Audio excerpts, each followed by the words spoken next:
Hello, and welcome to this episode of Behind the Mini, a lore video.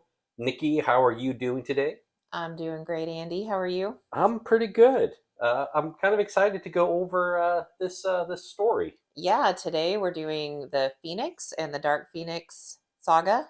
Right. Overall, the Dark The Phoenix Dark Saga. Phoenix Saga. And this one's really like there's a lot to it. So it kind of took us a while to get this one out. Yeah, it's not an easy story to go through because it's not a consecutive story. Like Days of Future Past was 2 episodes, 2 issues.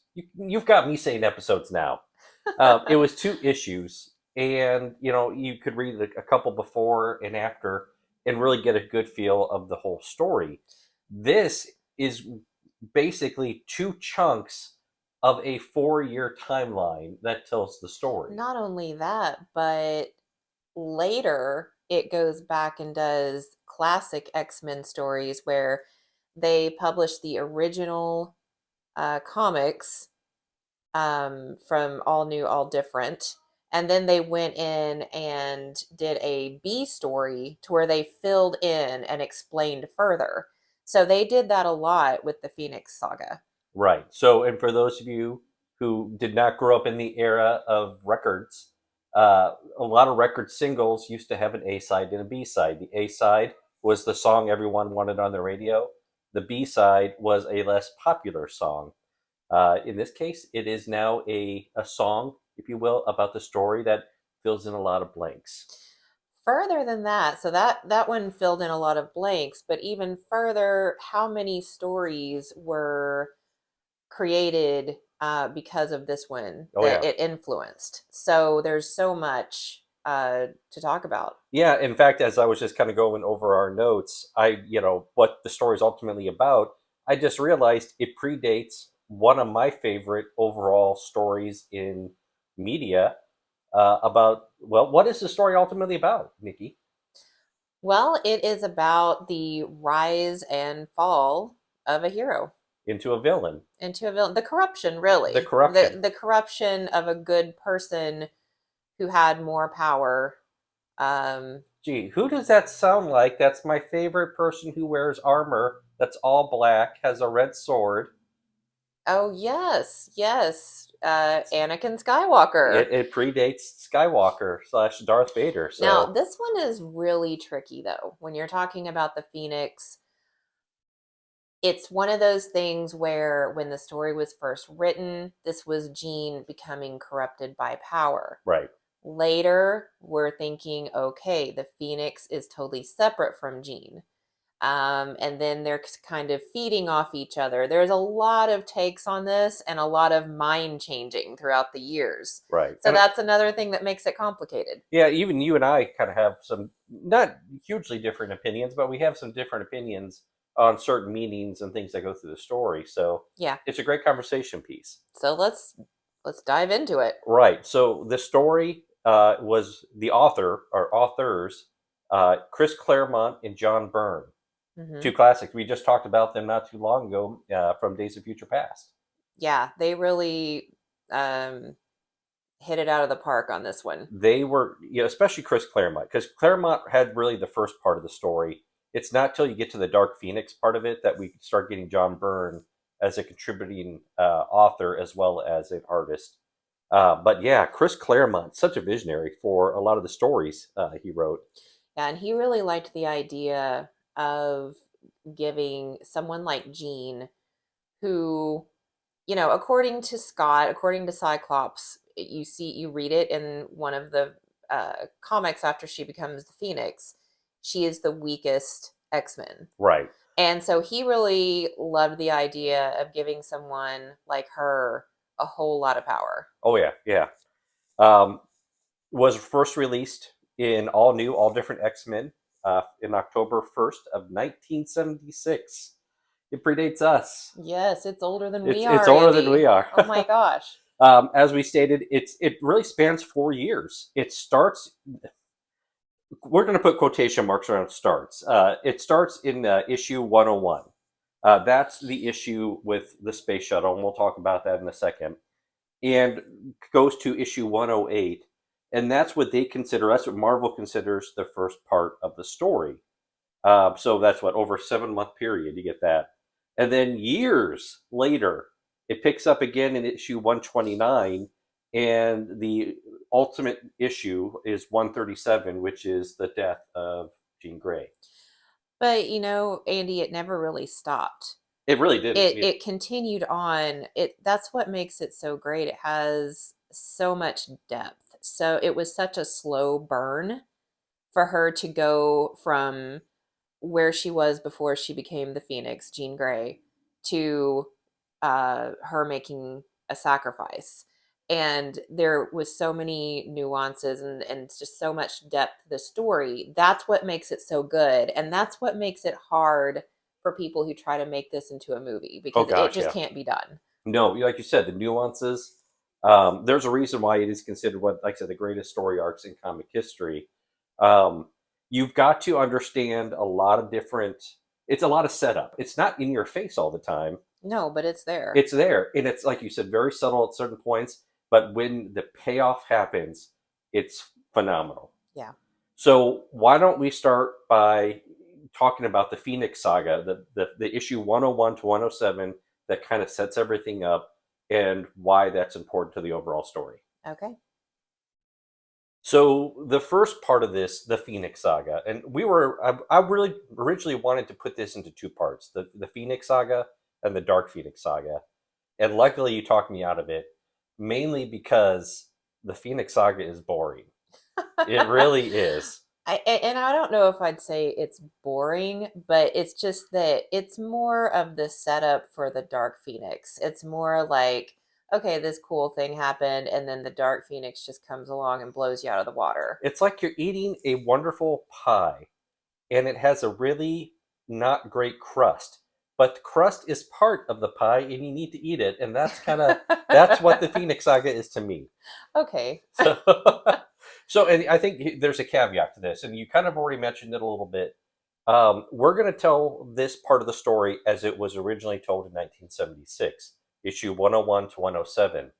If you go back now, there's a lot of material, like you said, the classic X-Men comics that fill in a lot of blanks. And then there are future storylines that filled in a lot of blanks in this story. So we'll start with telling how it originally came out, how she became the Phoenix. Then we're going to go back and fill in the blanks Right, in a little bit. right. Because again, if you think that there's certain parts that are a little bit ambiguous, you're absolutely correct. They are ambiguous. And it starts right out, how did this all happen? And they didn't They explain didn't it. explain it. That not until the classic X-Men story. So the way this all begins, issue 101, the X-Men are escaping in a space shuttle. It was a rescue mission. Jean Grey and I believe Beast were going after the others who had been kidnapped, and they were escaping from this space station, knowing full well that when the rescue was started, there was a large solar storm brewing in our solar system, and they were going to have to get through it to escape. Now, the storm had a lot of radiation, and it was lethal to anybody who was exposed to it. So the space shuttle had kind of this lead lined compartment that they could all be in, but someone had to fly the shuttle. So Jean Grey used her telepathy to kind of read the minds of the pilots, learn how to fly the shuttle, and then she kind of created this psychic telekinetic shield, a telepathic shield is how she called it, which makes no sense when you think about that, but creates this shield around her that will hopefully keep her from being exposed to the radiation. Unfortunately, it does not. So she is hit with heavy doses of radiation. She does manage to get the shuttle crash landed into the ocean. All the X-Men, especially Scott, think she's dead, and all of a sudden she bursts out of the water and says, "I am Phoenix." And yeah, and And it's that's like, all we know. what? They don't explain anything but that in this issue. Right, and it's kind of like, so why is she Phoenix now? But there again, this is how most readers would have seen it. I think it's also important to go back and understand who the core X-Men are at this point. This Cyclops, Jean Grey, Wolverine, Storm, Colossus, Nightcrawler, Banshee, and good old Chucklehead himself, Professor X. Um, Banshee will leave the story by the end of this segment because he basically loses his ability when his throat is damaged when he's in a fight. And then we will eventually see Dazzler and Kitty Pryde introduced as two new mutants in the storyline. In fact, they actually play a pretty decent part in the original part of the Phoenix Saga. So again, as soon as she emerges from the ocean, we don't have a great deal of knowledge how she became the Phoenix. She is recovering in the hospital. All of them are freaked out, especially Cyclops, that she's going to die. I mean, they all think she got lethal doses of radiation. In fact, this is a part that kind of threw me off a little bit. Wolverine is going in there with a bunch of flowers for Jean Grey. Right. Like he didn't expect anybody else to be there, because when he sees everyone else, he throws the flowers in the garbage and acts all nonchalant about it. Again, I think this is one of the things that I think is a key takeaway from the story. You never doubt Wolverine's feelings for Jean Grey, ever. That's true. Yeah. And Wolverine is going through a change in character during this time too, He's an a-hole. He really is. He is. Wolverine is not. Again, we've talked about this before. He's not the character you know of him today, and it's not that he's all brushed. I mean, he's harsh. He's snarky. He's very just unpleasant to be around. Yeah, but his constant is he's loyal and devoted to Jean. And then Scott during this time is kind of regretting his past with Jean a little bit. He's like, I should have told her I loved her sooner. I should have been more there for her. I've spent all my time devoted to the X-Men. And so he's trying to make a change at this point. Yeah. And that's where they decide, hey, this cool new character, this Phoenix we introduced? Hold on. We're going to talk about somebody else for the next few issues. Yeah. So it just kind of goes off on this tangent. And this is where we're talking about. This is why it kind of gets to be like, this is not necessarily a fun story. If you're specifically looking for the Phoenix information. What you do know is Cyclops and Professor X stay with her. In fact, Professor X says everyone else needs to leave for plot reasons, basically. I mean, that's the only reason I can think of why he would say everyone leaves. So they go on a merry old trip to Ireland, which, oh my God, those issues are interesting. It's very interesting and kind of awkward. Yeah. I love Ireland, and it's not well represented in these issues. Let's put it that way. So yeah. So it's not like when we went on our honeymoon there, that's right, Andy? Let's just put it this way: there are little people in this issue. Well, no, it's in Cassidy Castle. Yes. So so here's where we get introduced to a couple other. Well, we get introduced to kind of the main villains of this arc of the story: Black Tom Cassidy, Juggernaut, and those two have teamed up. Eric the Red, which, if you're wondering who he is, join the club. I had no idea before this. And then Magneto eventually shows up. On the flip side, we do know Professor X has been having horrible nightmares and problems controlling his powers. And he keeps on seeing this figure, kind of like in reflections. And you don't know who that is. Well, you do eventually. You find out that it's Lilandra, and she's trying to get in contact with Professor X. She is escaping from the Shi'ar Empire because her brother, the Emperor, is trying to assassinate her. So that's one little plot of the storyline. That's really inconvenient. It really is. And then, again, this is kind of going on at the same time. The X-Men have a battle with Black Tom and Juggernaut. They beat them. Then you find out there's this horned figure who set that up, and you're thinking, was that Magneto? Well, yes and no. It was Eric the Red, and he unleashed Magneto, who was a baby. Oh, that's a long story. Let's not go into that. So we'll just say he was a baby at the beginning of issue 103, I believe, and by the end of it, he was a full-grown adult who wanted vengeance. So, but that makes it sound way cooler than it really was, everyone. Really? Because I don't think that sounds very cool. Maybe that's just me. So then they fight Magneto. Finally, at this part, Cyclops finally is kind of forced by Professor X to say, you need to go help Yeah, the other and X-Men. I would just like to say I think the reason that they did that with Magneto is they wanted to amp up his scare factor. Oh Like yeah, they wanted to make him more powerful, and this was the way they did it. yeah. Because again, you see him flying in this issue. Like he creates a magnetic bubble around him, like he does, in the game. And this is the first time he's ever done that in the comics. He stole the trick from Polaris, but he had never done it himself. He was never powerful enough, but now he is. So ultimately, they fight. Magneto's driven off, and then we find out that Eric the Red is a Shi'ar spy, basically, who was tracking down Lalandra, and he knew that she was going to ask the X-Men for help. So he's been setting up the X-Men to be basically killed by these various villains. When Magneto, Juggernaut, and Black Tom Cassidy fail, he tricks Firelord into attacking them. Actually, he has them Firelord go after. He has Firelord go after Jean Grey and Professor X. And this is where the Phoenix stuff really kicks in. Again, this is issue like 105 now. So we've had a bunch of issues of like, no, this is 106, of just like, I mean, you're seeing a little bit, but it's mostly focused on the other team members. But Firelord is significant. okay, yeah. And so let's talk about him real briefly. Firelord was a herald of Galacticus. He was the herald before the Silver Surfer. He has all of the power of the Silver Surfer. And again, as a herald of Galacticus, he's got intense. I mean, basically, he creates cosmic fire. But we're talking about if you were looking at scale of 1 to 10, he's like a 12. He is insanely powerful. Okay, so why did they introduce Firelord into the story?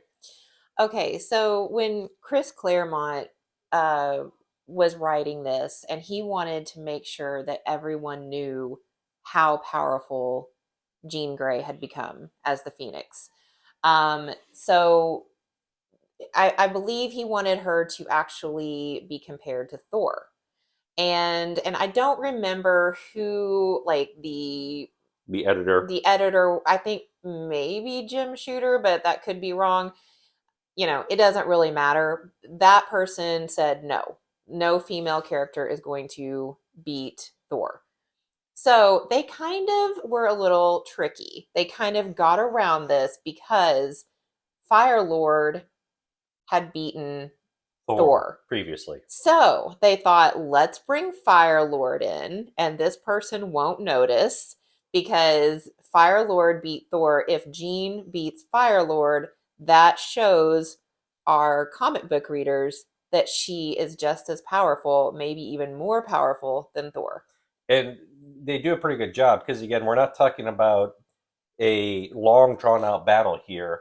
It's basically like he says something to the effect of no one can beat the Fire Lord, or something to that effect. And she's like, well, I am the Phoenix. And she yells that and basically mental whammies him like way far out, knocks him out basically with one attack. And the Fire Lord is getting played. Yes. He doesn't realize that the X-Men are the good guys. He is kind of a neutral good party. Right, but the point of Fire Lord is that Jean beat him. Yeah, and she actually probably she was gonna kill him. Yes, and she was. Professor X was like, "No, you need to come back." And the fact that she thought about killing him makes the reader realize she would never have thought that before. This is not necessarily the same Jean Grey we knew. Exactly. From before. Exactly. Right. So they fight. She beats him, but during that scuffle, if you will, Eric the Red. Oh, by the way, Lalandra during this time has made it to Earth.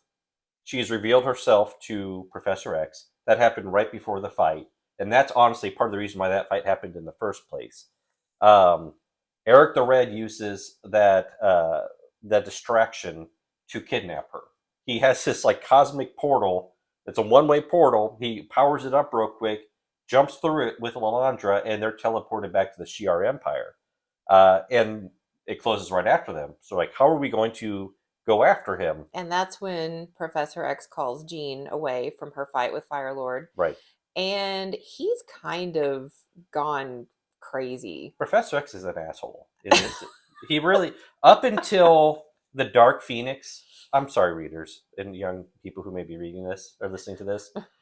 Professor X is not a nice guy. He's kind of lost it over Lalandra too. Yeah, and if you're thinking this is like a Patrick Stewart like Professor X, no. This is the jerk teacher you had in like fourth grade or whoever. I actually my Okay, fourth grade teacher was awesome. if you look at it like, you know, those people that are one way and then they get into a relationship and all of a sudden they completely change. I feel like that's Professor X at this moment. He's like all about Lalandra and he's just completely lost his mind. And I think the other thing too, though, remember, Phoenix beat the crap out of Firelord with one attack, yet he still thinks of the X-Men as his children, not in a parental kind of way, as a disciplinary kind of way. Yeah. And That is it the Phoenix where we kind of, or is that the Dark Phoenix where we see the he keeps treating them like children and that's a it problem. happens in this part. Okay. Yeah, Yeah. this continues in the Phoenix Saga.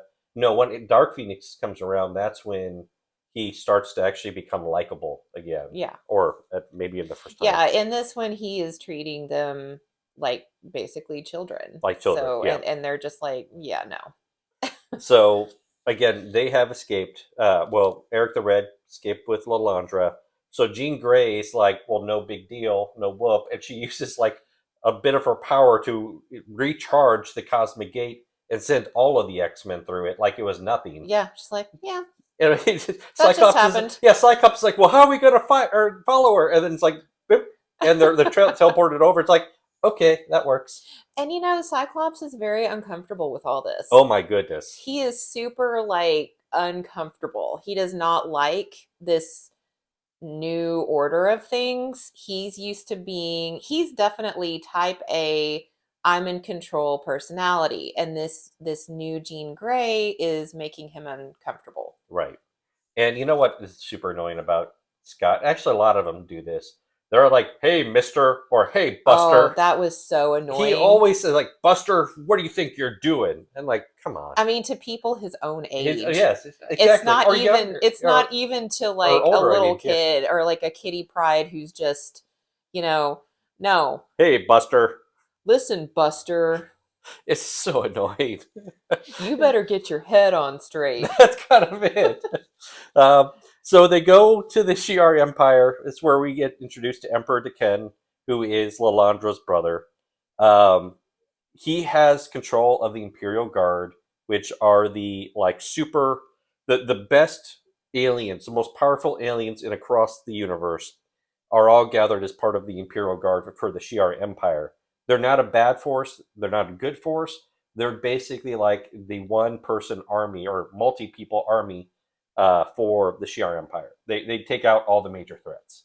So they have a fight with the X-Men, and ultimately, you find out that Deken knows he's going to lose. He goes after an old relic that was supposedly the source, the creation of the universe, and tries to tap into that to blow up the universe. And I mean, he's just gone crazy. He's gone crazy. He's going to destroy himself in the process, and he's just like power hungry. Right. And ultimately, the X-Men beat him. We are introduced to the Starjammers, and we're really not going to talk about the Starjammers. That just sounds like a candy. Yeah, the Starjammers are. Well, there's only one really interesting thing about the Starjammers. Yes, the one interesting thing. And that's the fact that the leader of the Starjammers is Cyclops' and Havoc's father. Yep. So that's you find out in this story that he is their father, and you know that because Jean reads his mind. Yeah. So they stop the Emperor, and actually, it's Jean Grey using the Phoenix Force that basically heals the crystal, the relic that's going to blow up the universe, and that's it. So again, in real life, this was 7 months worth of storyline that basically established the Phoenix, how she came to be, a little bit of an introduction to her power. We're introduced to the Shi'ar Empire, and yeah, we haven't hit the Hellfire Club yet. That happens in the Dark Phoenix, and I'll let you talk about that. But those are two things that are introduced in this part of the storyline that are part of that setup. But it's going to be 2 years, over 2 years before there's any payoff from what we've just learned Well, here. and let me just say, all those issues in between, the what Marvel is calling like this chunk is the Phoenix and this chunk is the Dark Phoenix. The issues in between have a lot. They have a lot of seeds planted for things, Right. including the Hellfire Club and things like that. So, So, and I think it really boils down to three major events happen in this 2 year period between Phoenix and Dark Phoenix. The first thing, there is a fight with Magneto at his Arctic base. Jean Grey and Beast get separated from the rest of the X-Men. Jean Grey and Beast think the other X-Men are killed. The other X-Men think Jean Grey and Beast are killed. They all escape, but for the most part, only Jean Grey and Beast think that they're the only survivors. Because of this, Jean Grey ends up moving out of the mansion. She kind of goes to find herself in the world. well, no, I think she was already out of the mansion, Andy. Professor X closed the mansion. Close the man. Oh, that's right. Jean had moved out of the mansion long before. She'd moved in with Misty Knight in an apartment in New York. But Professor X closed the mansion and he went to live with Lalandra. He was having an intergalactic booty call. I mean, that's really what that was. He's like, oh, all my peeps are dead again. I mean, how many times is this going to happen to this dude? But I think he knows Jean's alive. He knows Jean's alive, and that's it. Beast is alive. But everybody else he thinks is dead. So he closes the house and goes off with Lalandra. And again, this ultimately leads to Beast joining the Avengers. Because again, the X-Men have been, quote unquote, disbanded because of death. So, yeah, that happens during that time period. Okay, I thought he was already with Avengers, but that's neither here nor there. So whatever. But the point is, those are kind of the big events that happens. Well, there's one more. Okay. And that's the reintroduction. We've seen him before in other comics. Oh, yes. Mastermind, a.k.a., Jason Wingard, a.k.a. Mastermind. That is a huge deal. That is actually probably one of the biggest. Yeah. He is reintroduced. And in fact, when I started reading the Dark Phoenix, I started at because what do they say it starts at? What number? 137? 129. 129. So yeah. I started at 126 or 127. That was a really good story. That was the one about Moira's son, mutant son Proteus. And it has a lot of Jean in it and a lot of build up, and Mastermind is in it, kind of in the background. Right. You really kind of it's a good story. It's kind of creepy. It was because we were reading it kind of before Halloween, and I was like, this has a lot of elements of a good Halloween story. So, but what we ultimately find out about Mastermind is Emma Frost created this device that allows him to he basically can create illusions. Illusions, thank you. I was thinking holograms, that wasn't right. He can create illusions. With this device, he was able to implant them directly into Jean Grey's mind. So he's been doing this, very, I want to say delicately, it just here and there. Not too much. As we go into the Dark Phoenix, he's already started to get into her head. Yeah. So that's kind of where we start in the Dark Phoenix. And again, I think that's a great segue to I think the introduction to the Dark Phoenix Saga. Okay. Okay, so the Dark Phoenix, Nikki, where does this really begin? So it begins right after they come back from Scotland with the Proteus Saga. Proteus Saga, which I thought it was a really good read. I liked it. So they're feeling pretty good. They feel like that they've saved humanity, I guess, and the world. And so they're coming back from there, and all but one person. So this is where Banshee officially leaves the team. That's correct. Banshee stays with Moira because they like each other. And yeah, I mean, because her husband is dead, her son is now dead. So he's there for, quote, wink, wink, moral support. Wink, wink. Anyways, Anyway, I liked Banshee though. yeah, I like I Banshee. liked him. So I don't know why they made the decision to kind of, take him out. But anyway, Oh, I do. um oh, Because they introduce his daughter or niece, Siren, very shortly. oh, And okay. she's got identical powers to him. That makes sense. They Yeah. wanted to bring in more female characters, I So guess. yeah, the female character who should be named Banshee. Anyways, there we go. Never mind. We're not going to go into that. Okay. So they're going back home, back to the mansion, and on the plane, uh Mastermind, who you kind of see his name that he's going by is Jason Wingard. He is getting into Jean's head. And he takes her back in his illusion. It's 200 years ago, and they're on a ship from England going to New York. Yeah, kind of colonial era. It would be colonial era because this is 1977, 78, so that would be 1778. Yeah. Yeah, that's true. Um, so they're heading over there, and um, he's they're, I guess, engaged, and she thinks at first that she's having like a flashback from an ancestor. Yeah. Like Phoenix has created this ability for her to see her ancestors' memories. So, because she's kind of able to hold on to herself a bit. But as these illusions keep going and keep getting more intricate, she's starting to lose herself in them. And you kind of see after she kind of comes back to herself, and she's talking to Scott, and he's like, "Can I, what can I do to help?" And she's like, "I just don't think there's anything you can do." She doesn't really tell him yet what's going on. She kind of wonders if she's going crazy. Um, but then you see him, and he's talking to other members of the Hellfire Club, which they're in shadow at this point. When you say him, you're talking about Mastermind. Mastermind, aka Jason Wingard. Mm-hmm.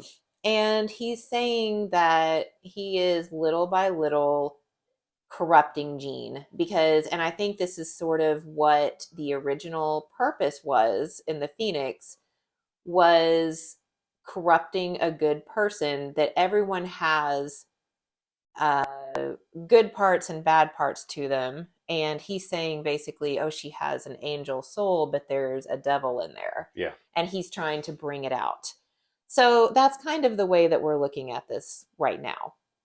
And it's just a really weird way of doing it, because in these fantasies, they're like on this plantation and they get married and, they're just. Well, that's coming up. But it's like nothing to really coerce her into doing bad things. It's just she's living this life in the late 1700s. It's just really weird how that turns her evil.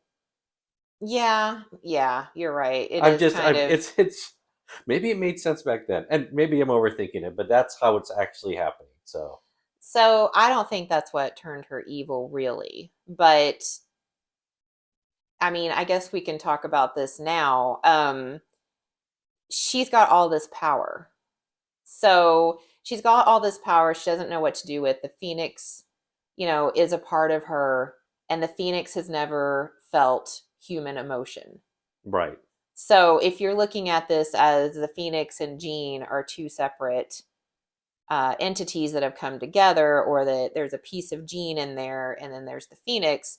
The Phoenix hasn't. The Phoenix has Jean's memories and things like that, but she doesn't have the experiences per se. She's experiencing these dark emotions now. Right. Okay, because some of them are dark. Like when you see the wedding scene, so pretty. First of all, let's back up a minute. After they get back home, Professor X has detected two new mutants, and they want to go try to recruit these mutants before anyone else does, like Magneto. So We'll back up just a little bit more. This is also where the big fight happens between Scott and Professor X. So Scott and Professor X are basically having a power struggle. Yeah. We talked about how Professor X was treating the X-Men like his children. Like they needed I mean, at one point he's like, Wolverine, you get a demerit. Yeah, so Wolverine gets really ticked off because Professor X is trying to tell him how to fight. Trying to tell Wolverine how to fight. And he storms out and he's like, that's unruly behavior. 10 demerits. Wolverine, Cyclops tell him that's 10 demerits. And he's like, And WTF? Cyclops is kind of like, I don't think he cares about that. It reminded me of like Gryffindor getting house points taken away, or like after they're grown up. It's like Voldemort getting 10 demerits from Slytherin for doing the stuff he's doing. That's Right. kind of the equivalent. Yeah. Sorry. So that's a side note, but Cyclops, this is kind of, for him, this is some character growth too, because he's becoming his own man. He's becoming a leader. You know, Professor X kind of left them and he's had to take the reins, and now Professor X is back. And, you know, Scott's kind of like, but, you know, I was pretty good at being a leader. So, and he was. Yeah. So so Scott's kind of trying to keep Professor X sort of happy, but also like, look, you know, we're doing okay. And Professor X is like, no, you guys suck. I mean, he's really kind of mean. Right. And again, that's something that when we talk about the X-Men, which we'll do in just a little bit, that's really a good comparison. This is not the first class. Mm-hmm. This is the second generation, if you will, of X-Men, and they're different. Right. So they have that power struggle. But again, like you said, they detect the two mutants. They detect the mutants, so they split up. Professor X, Wolverine, Storm, and Cyclops. No, not Cyclops. Colossus go to New York it ends up being Kitty Pryde. And then Jean and Scott and Nightcrawler go somewhere. I don't remember where, for Dazzler. Yeah. It's a nightclub. That's all I remember. It's not a nightclub, it's a disco. It's a disco. Yeah. So, but what they don't know is that the Hellfire Club have been watching them. They have bugged the mansion, bugged Cerebro, and they know everything that's going on. They've learned basically the ins and outs of the X-Men, how they work, how to beat them, and they decide they are going to try to get to these mutants first. Right. And again, prior to these stories, we've always seen bits and pieces of the Hellfire Club. We've never seen them in full action until this point. Yes, and that is another, you know, genius move by Chris Claremont. He's kind of built this up. We see little bits and pieces of it. We've never seen the whole thing. Even up to this point, we're seeing, you know, Jason Wingard, Mastermind. We're seeing him in full light. He's talking to the Hellfire Club. They're all in shadow. So you can't see everybody yet. You've seen them all individually before, but you've never seen them as a whole, you know, unit. Mm-hmm. So the Hellfire Club has Emma Frost. She's their White Queen. And they send her and the henchmen to go try to get to the mutants, the new mutants, before the X-Men. So Professor X and Storm, Colossus, and Wolverine go to Kitty Pryde's house. So this is our introduction to Kitty Pryde. And she's just starting to get her powers. She doesn't know she's a mutant yet.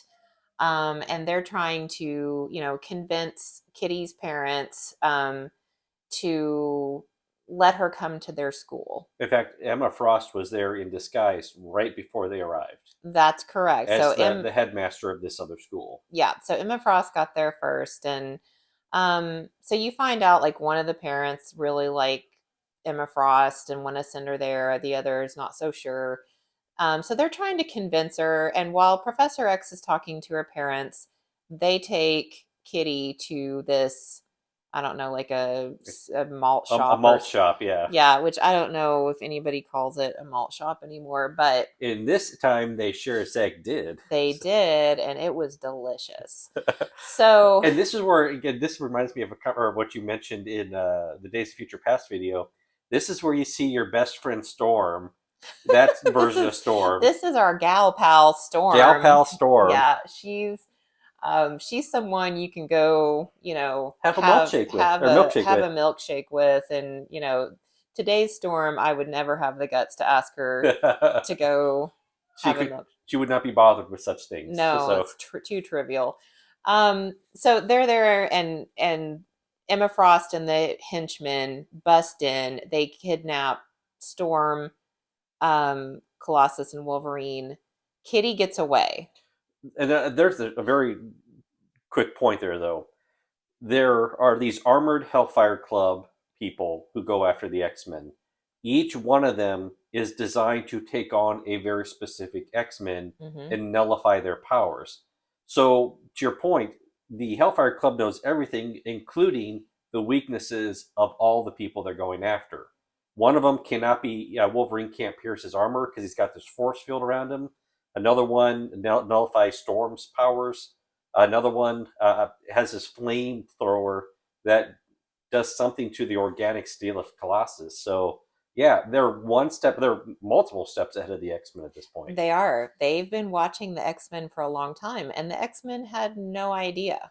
This is not the So, X-Men of nowadays. This is a very not weak but inexperienced X-Men. well, and this is the first time that I think the readers are seeing exactly how powerful the Hellfire Club is. Correct. So this is kind of like, it's important. The Hellfire Club is important to the corruption of the Phoenix. So they're really showing all the ins and outs of it. Meanwhile, Jean and Cyclops and Nightcrawler go to this disco. That cracks me up. Disco. Um, and so they figure out that after a while, that the mutant is Dazzler. And how would you describe her powers? Basically, ultrasonic light. Yeah, it's really kind of funny, and I'm not sure where they were going with this. Does she come back in later? Sort of, yeah. Like she really, she kind of has one good run, and then you don't really see her again Right. in the Dark Phoenix Saga. She really is, yeah, insignificant when it comes down to it. Yeah, she's just kind of like, I think it was a way to get them in a nightclub and maybe show some. I don't know what their point was. Anyway, They wanted a disco scene. they wanted a disco scene. Here it is. Yeah. So during this time, um, Mastermind is there and he's watching Jean. That's super creepy, but he is. And he gets into her head again. And this time they get married. They're in and the marriage scene in her head is really, it's something like out of, I guess you would say, a horror movie, or just something kind of creepy, or maybe you'd see at the haunted mansion at Disney World or something. They get married, and Sebastian Shaw, who is the Black King, is the it's not priest, it's minister basically. There's another term for him. it's kind of a dark, unholy wedding. Yeah. Is what it is. The way that they're dressed, it's in a cemetery. And what's hilarious is this is going on in her mind. Jason Wingard is actually physically next to her in the nightclub. And when they kiss, Cyclops is like, what the hell is going on here? Yeah. So all of a sudden, they get married. It shows her, he basically says, and now may I present, because all the Hellfire Club is there at the wedding. He's like, may I present our Black Queen? And it shows Jean Grey in this very provocative, like a black version of what the White Queen wears, yeah, Emma Frost. Yeah. So it's very provocative, and she's looking very un-Jean like. Almost like, feel like, was she holding a whip? No. Like, okay. But I just went too far with that. But that's what I expected. Yes. That's not an inaccurate comment. So that's what you would expect her to be holding. But anyway, so it comes back to like reality in her mind And all of a sudden she's like, why am I kissing this guy? And Scott's like, Why what's are you going? kissing this guy? Yeah. So um yeah, so that happens, and they leave. There's a little kerfuffle in the disco because They that's where you see a little bit of Dazzler kind of like saves the day or yeah. helps save the day. And the reason I mention that's because that's how Jason gets away during this little scuffle. Jason gets away, and it kind of has this thing where when Jean and Scott are leaving, they're like in a car, I believe, and they're leaving, and you go by, he sees Jason Wingard, and he thinks to himself, "That's the guy Jean kissed," and then he says, "I've got more important things to worry about," not realizing that that is the most important thing he needs to be worried about because, yeah, it's big. But also, kudos to who drew it, because it's kind of neat if you look at the picture of Jason Wingard in the background, it's casting a shadow, and you can see the shadow of Mastermind. Yeah, yeah. So it's pretty cool. So yeah, and so we've got half the X-Men captured, and we see mostly naked Wolverine, which is not something anyone needed to He's see. he's got a lot of hair. He is a very hairy person. And then Storm and Colossus all in their skivvies, in these like cages that nullify their powers, so they can't use their powers, and they're kind of it like drugs them without using chemicals, basically.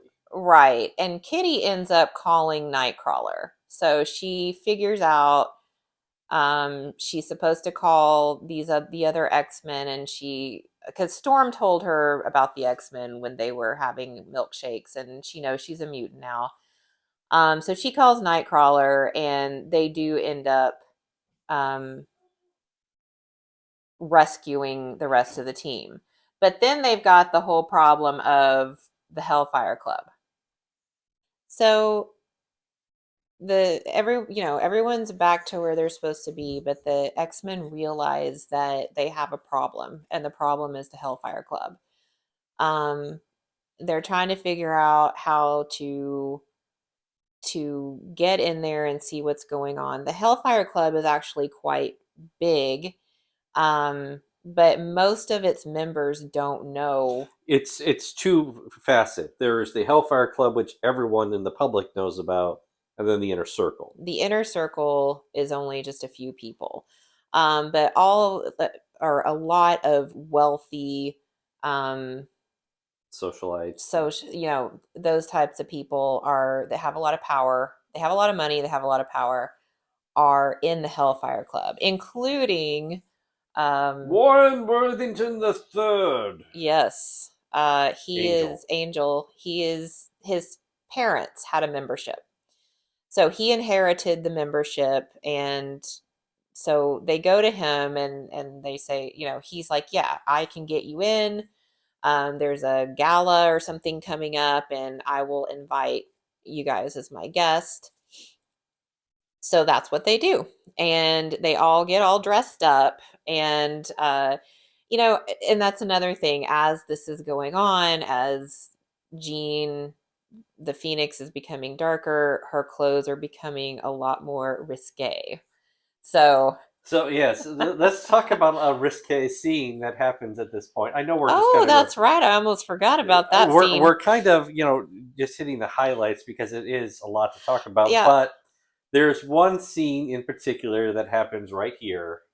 that happens when, so Angel lives in like the mountains. I'm thinking like maybe Colorado or He's in Arizona or New Mexico. oh, He's in he's New in New Mexico. Mexico. Yeah, Okay. So, and he kind of lives in a remote spot, and it's surrounded by mountains. in canyons and things like that. Yeah, Yes.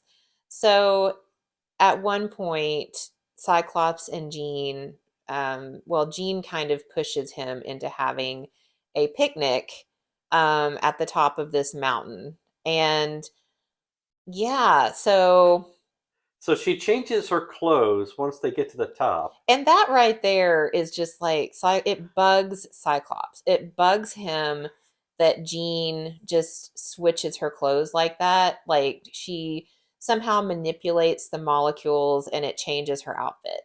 and it bugs him. And I'm like, why? Why does this bug you? Let She her, saves a lot of money this way. right, let her change her clothes, Cyclops. Big deal. I mean, stop being such a control freak. And what's kind of funny is when she does that earlier in the story, she kind of gets into like not frumpy kind of clothes, and somebody like makes fun of what the way she looks, but she made that herself with her mind. That's kind of big, people. It is kind of big. So, But anyways, continue. anyway, so they're both sitting there and she's being very flirty. And, Cyclops is all concerned about how she changed her clothes. And it's like, dude, But seriously. she like changes her clothes into like this tank top and like not short shorts, but shorts. I don't remember what she was wearing, but the point is, she's like, you're brooding. And he's kind of like, well, I've got a lot on my mind. And she's like, shush, shush, shush, shush, shush. And then she takes off his She takes glasses. off his glasses and he's like, what are you doing? And she's like, it's cool, man. It's cool. I'm just, I'm controlling it. And she wants to see his face, which is actually kind of sweet and romantic. And okay, let me just put it this way. I was too young at this point to have known, but if I had been a teenager reading this, I would have been like, "Oh my god!" I would have just been loved it. I would Mm-hmm. have eaten it up. So they, I wonder if this was their first time, That was and I'm going to leave it at that. I think it was their first time. yes, So moving on, um, they decide that they're going to go to the gala. the gala. So they get all dressed up and they go. And of course, the Hellfire Club sees them right away. They know they're there. Um, and of course, uh, Mastermind gets into Jean's head and she fully becomes the Black Queen. Right. And with her help, they completely kick the X-Men's butt. Right. The only person that doesn't get captured is Wolverine. Wolverine, who's in the sewer or something. Yeah, and that's kind of interesting. He actually ends up killing one of the Hellfire Club members who the guy can manipulate objects to make them weigh less or more. And the idiot knocked Wolverine into the air and then made him like weigh 5 tons with his claws extended. And he wonders why he was crushed and impaled when he comes down. Yeah. I mean, this is supposed to be a genius? I don't think so. And this is kind of showing an interesting side to Wolverine. Like, Wolverine lives by his own code. Mm-hmm. You're in this whole thing, we're talking about good and evil and all that. And most people are just a mix of both. And I think that's kind of what they're saying. Wolverine, he's hardened, he's been around a while, and he's got his own code. So he's not going to live by anyone else's rules, including Professor X. Right, because old Chucky would want the guys taken in, captured. Wolverine's like, no, impale. Well, they had to do something. They No, were, yeah, he it actually was had kind of literally had. I either get you or you're going to get me. Um, so all the X-Men are captured except for Wolverine. Um, Jean is completely on board with this. She has changed into the Black Queen. So after a while, Mastermind or Cyclops decides he's going to he remembers that he has a psychic connection with Jean.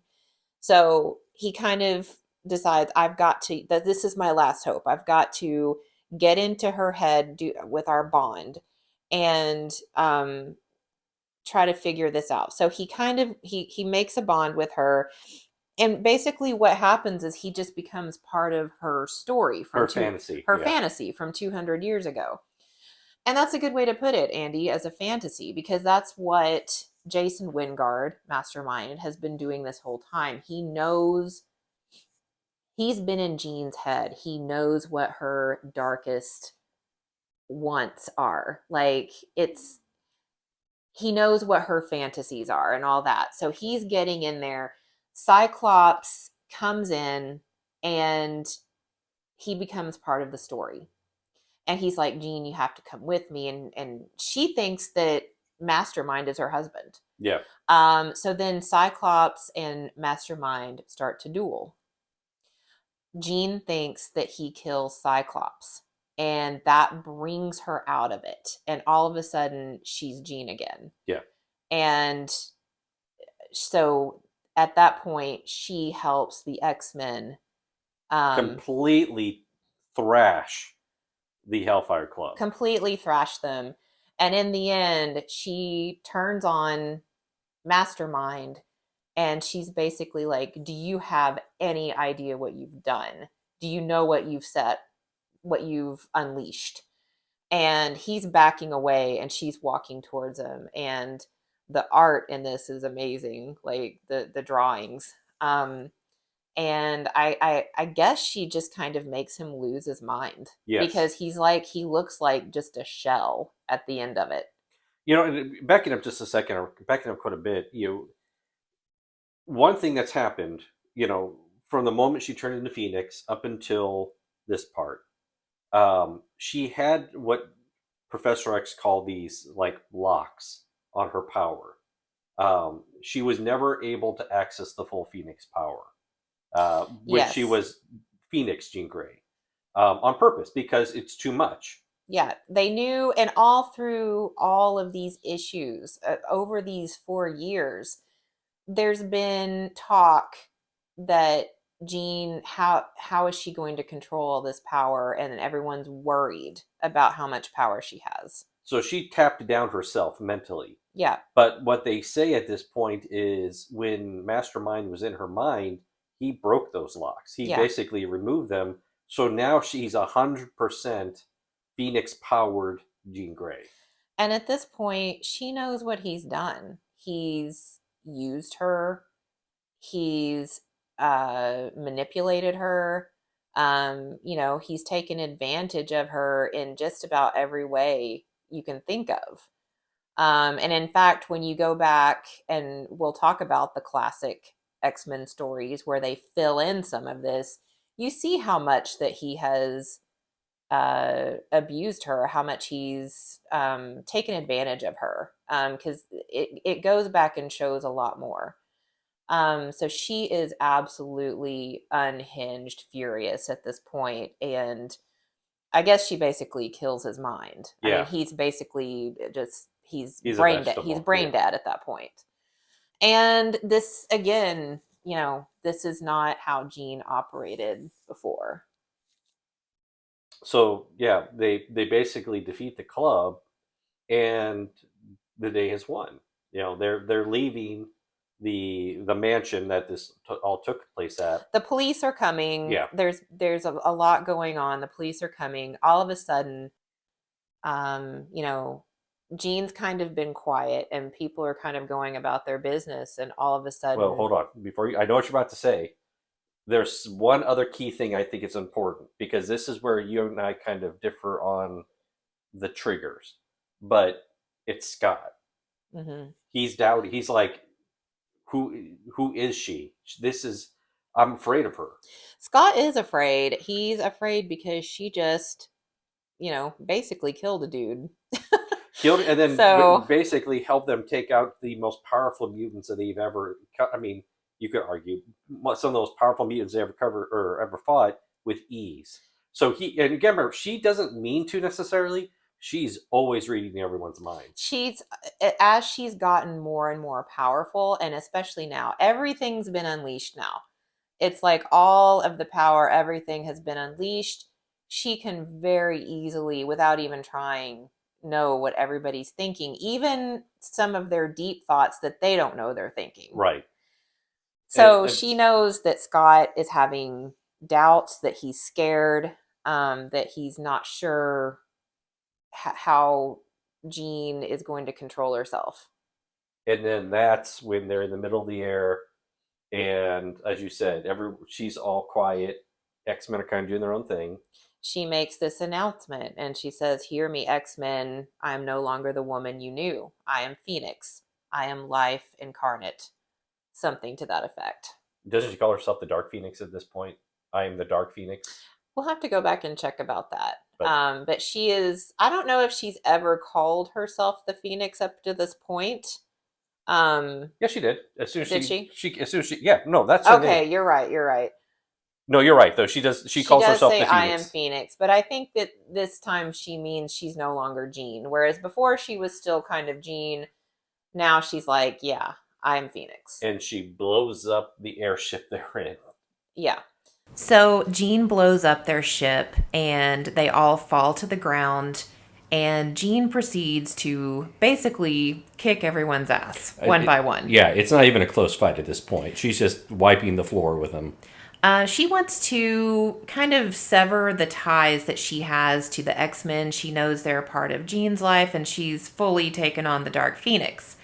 I will say the X-Men do seem to be holding back some. They know that the Dark Phoenix is evil right now, but Jean Grey is also in there, and they love her. She's their friend. And I would say they're also, to a degree, you find out after this battle, she is kind of holding back, or the potential was she was holding back. Well, according to what we're reading, Jean is still in there. The Dark Phoenix is taken over. There is a really, I don't know, interesting part. I like this part where Wolverine, you can see his thoughts, and he's thinking what they don't know is that there's a battle going on inside Jean. She's two people. She's the Dark Phoenix and she's Jean. He's calling her Jeannie. And he's saying, we have to just take her down. They're holding back. So he's saying they're holding back and we have to take her down. She's the Phoenix right now. She's the Dark Phoenix. So he gets her and he's getting ready to kill her with his claws. And for a moment, Jean comes through.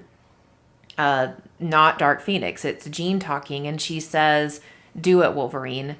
Do it while I'm still, my human side is in control." And of course, that makes Wolverine not be able to do it. Right. So in the next instant, I can't do when you're looking at me. Stop. Stop staring at me. So she then blasts into the Phoenix, and at that point, she goes. I think she caused an explosion. Something happened, and she flies off into space. On her way to space, she passes by a Quinjet that Beast is flying, and he sees her, and he knows it's her. So he makes his way to Earth. Meanwhile, she keeps going. And a lot of people from Earth at this point are seeing this. They're seeing the Phoenix. Or they're seeing or sensing it. Like Doctor Strange senses it. Spider-Man senses it. Some of them are seeing the form of a Phoenix, though. Jimmy Carter sees it. I'm assuming it's Jimmy Good Carter. old Jimmy. It's hilarious because, it's the President of the United States. And the way that they are making him talk, I'm trying to think exactly, like, the Avengers were supposed to, they're trying to make it sound like he's from Georgia. So I'm like, oh, Jimmy Carter. And this is supposed to be the late 70s. So I thought that was kind of a fun little part of it. But Jean keeps going. She's going to outer space. She goes into another galaxy, and it's kind of, she's like, my power is just growing and growing and growing, and I'm getting a bit hungry. She needs the munchies. She's got the munchies. She's hungry, and it's also very interesting the way that they describe her power. When she was down fighting the X-Men, even then, I think it was Scott, was thinking she's lustful. It's like they're describing it in a sexual way. And I find that interesting. It's kind of one of those things you'd like to know. I can guess at different reasons they were describing it in that way. Look how she was dressed about 10 minutes earlier. That's part of it. Yeah. And I think if you look at a lot of the Phoenix Saga, the Dark Phoenix Saga has been analyzed by even, scholars. And if you read some of that, which I did, it's like a sexual awakening for for Jean, for women, whatever you want to call it. It's her finding her power. But unfortunately, she's got this dark, twisted. Or even when she and Scott were in the canyon, and they had their first time together, she was in control. Yeah. And I found that very interesting. I kind of liked it. I enjoyed it. But, beside the point, they are using sexual terms to describe her power. I found that kind of fascinating. But she's hungry. She eats a star. So she switches to another galaxy, basically. Yep. Warps herself to another galaxy. She's in another galaxy. She's tired. She's hungry. She eats a star. And it's kind of like our sun. And it's got 11 planets orbiting it. And one of these planets actually has civilization on it. And they die a horrific death. The sun goes supernova. Yep. And that when the sun went nova, it annihilated that galaxy. And this is just nothing to her. And it's not like she set out to destroy a civilization. She was just hungry. It's kind of like she kicked over an anthill or something. Yeah. This is a point we're going to talk about in just a little bit. So, there's a lot to be said about this particular scene. This scene is super, super important. And it is talked about and debated. And it defines why she's classified as evil. But again, I think we should talk about that in itself. Well, it's more than that. It's more than defining she's evil. It's spawned so many stories for years to come, and her guilt, even to this day. So she destroys 5 billion people are dead. She's coming back. She comes back to our solar system, and she sees a Shi'ar explorer vessel. Sees her, and they know what she did. So they immediately tell Lilandra. And open fire on her. At her command, yes, they did. She's like, they have to be stopped. Well, of course, this was nothing to Jean. She destroyed them. At this point, Lilandra knows that Jean has to be destroyed. Back on Earth, the X-Men are discussing how can we stop Jean. Beast thinks that he can maneuver some kind of gadget that will fit on her head that will take away some of that power or ban some of the power. And they just have to get it on her. So then they kind of figure out Jean's back. She comes back to Earth. Guess where she goes, Andy? Disney World? She goes to her parents' house. Yeah. And I'm like, why is she going to her parents' house? And I'm not sure what's going on in her head, but it's a weird feeling for her because it's very familiar. It's dark, it's nighttime, everyone's asleep. She goes in and she's like, all of the furniture and everything looks exactly like I remember. It's all very familiar, but it's like I'm looking at it through someone else's eyes now. I'm not that person anymore. So her dad wakes up, and her mom and her sister also come downstairs, and they're like, hey, Jean, you're here. And they sound very happy that she's there. But Jean can hear their thoughts. She knows what they're thinking, and it's driving her crazy. They're scared of her. Deep down, they're scared of her. And her sister, she can hear her sister saying, I have 2 children. Are they mutants? And it's starting to kind of drive her a bit more insane. Not that she isn't already. Getting her angry. Just really angry at just the sheer audacity of why wouldn't they want to be mutants? Yeah, like, you should be grateful that, I'm even here. I'm even talking to you. And then the dad basically says, you're no child of mine. Then the X-Men show up, and she notices a fog outside. It's unnatural. She figures it must be storm. They show up, and they kind of ambush her and put this thing that Beast invented on her head. They're trying to keep it on there, and she's fighting, and she's winning. And she's going to win. She destroys it. She overpowers it.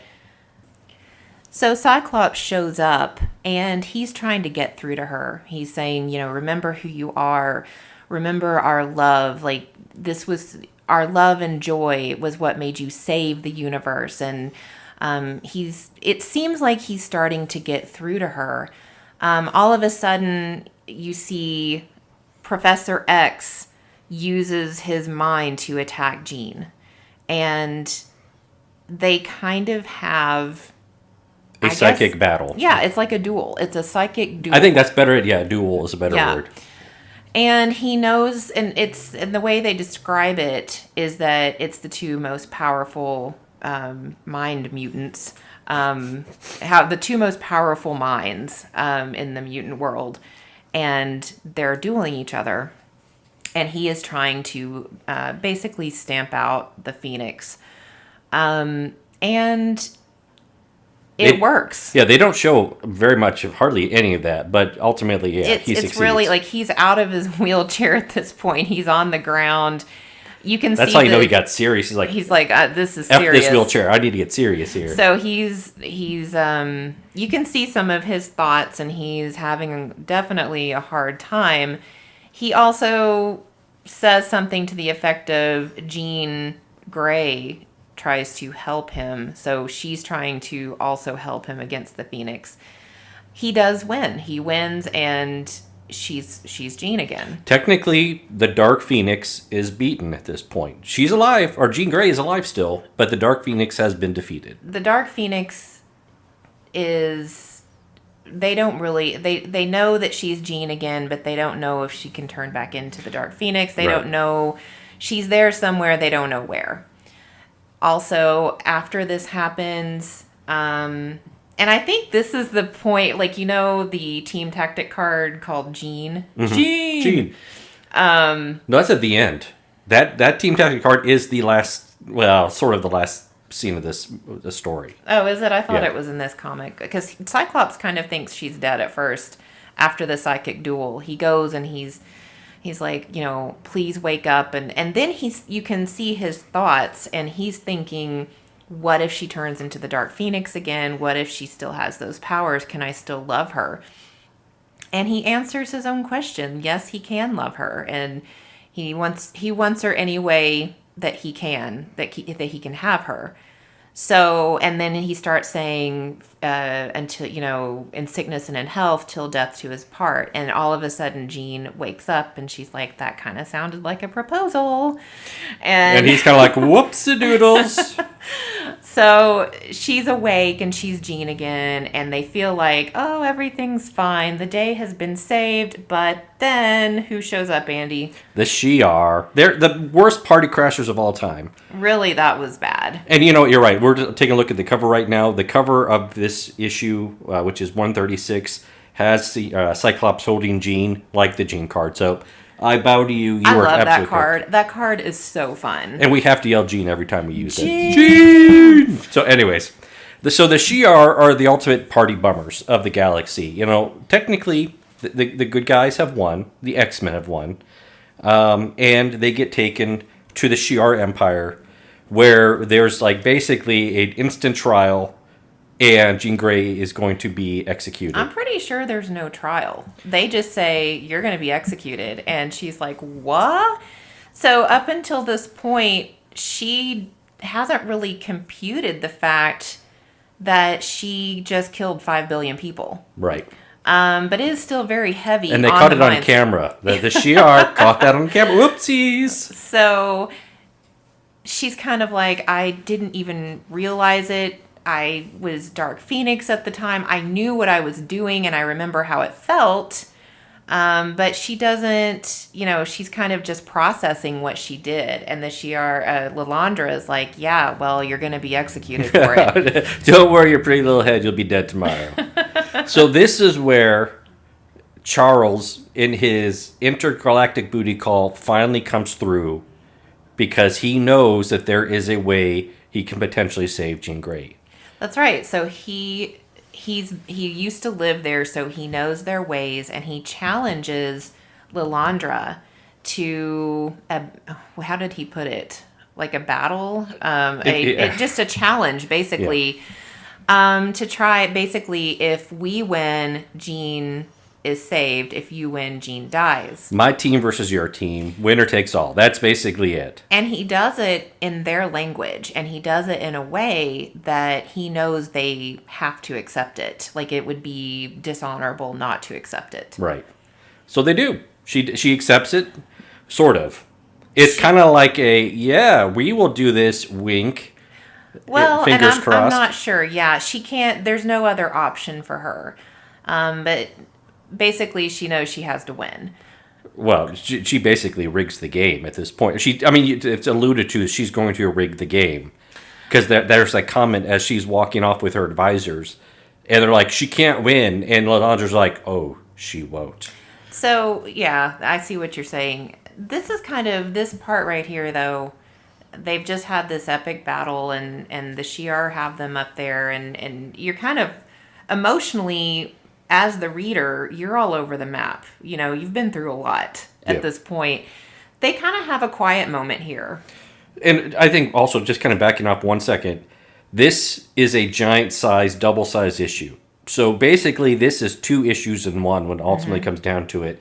And it does start with Utu basically making the Watcher, for those of you who are familiar, making a prophecy or making a commentary on what's about to happen. And then all that, then the duel and the contemplation. So we go through and we get to see what every single X-Men is thinking at this moment. They're traumatized. They've been through a lot, and it kind of starts with Nightcrawler, and he's not sure. He's not sure he even wants to fight for Jean. He's thinking, he remembers back when he was growing up, he saw concentration camps during World War II, and he's kind of comparing what Jean did to that. And he's like, I don't know. I love Jean, but what she did, I don't know if I can fight for that. Angel comes to his room, and he's kind of saying the same thing. I don't know what to do, and it hurts that I don't know. After that, you see Wolverine. You can tell he just got out of the shower. They keep on doing him naked in this series. There was some reason. They really want us to know how hairy he is. They're really wanting us to know that. So Wolverine is kind of like, you know what? I'm going to fight for Jean. And if I live or die, that really doesn't matter. I'm going to die someday. And he's like, Jean is Jean, and I'll fight for her till the end. So he doesn't care who she is. He doesn't care if the Dark Phoenix is in there. He wants to save Jean.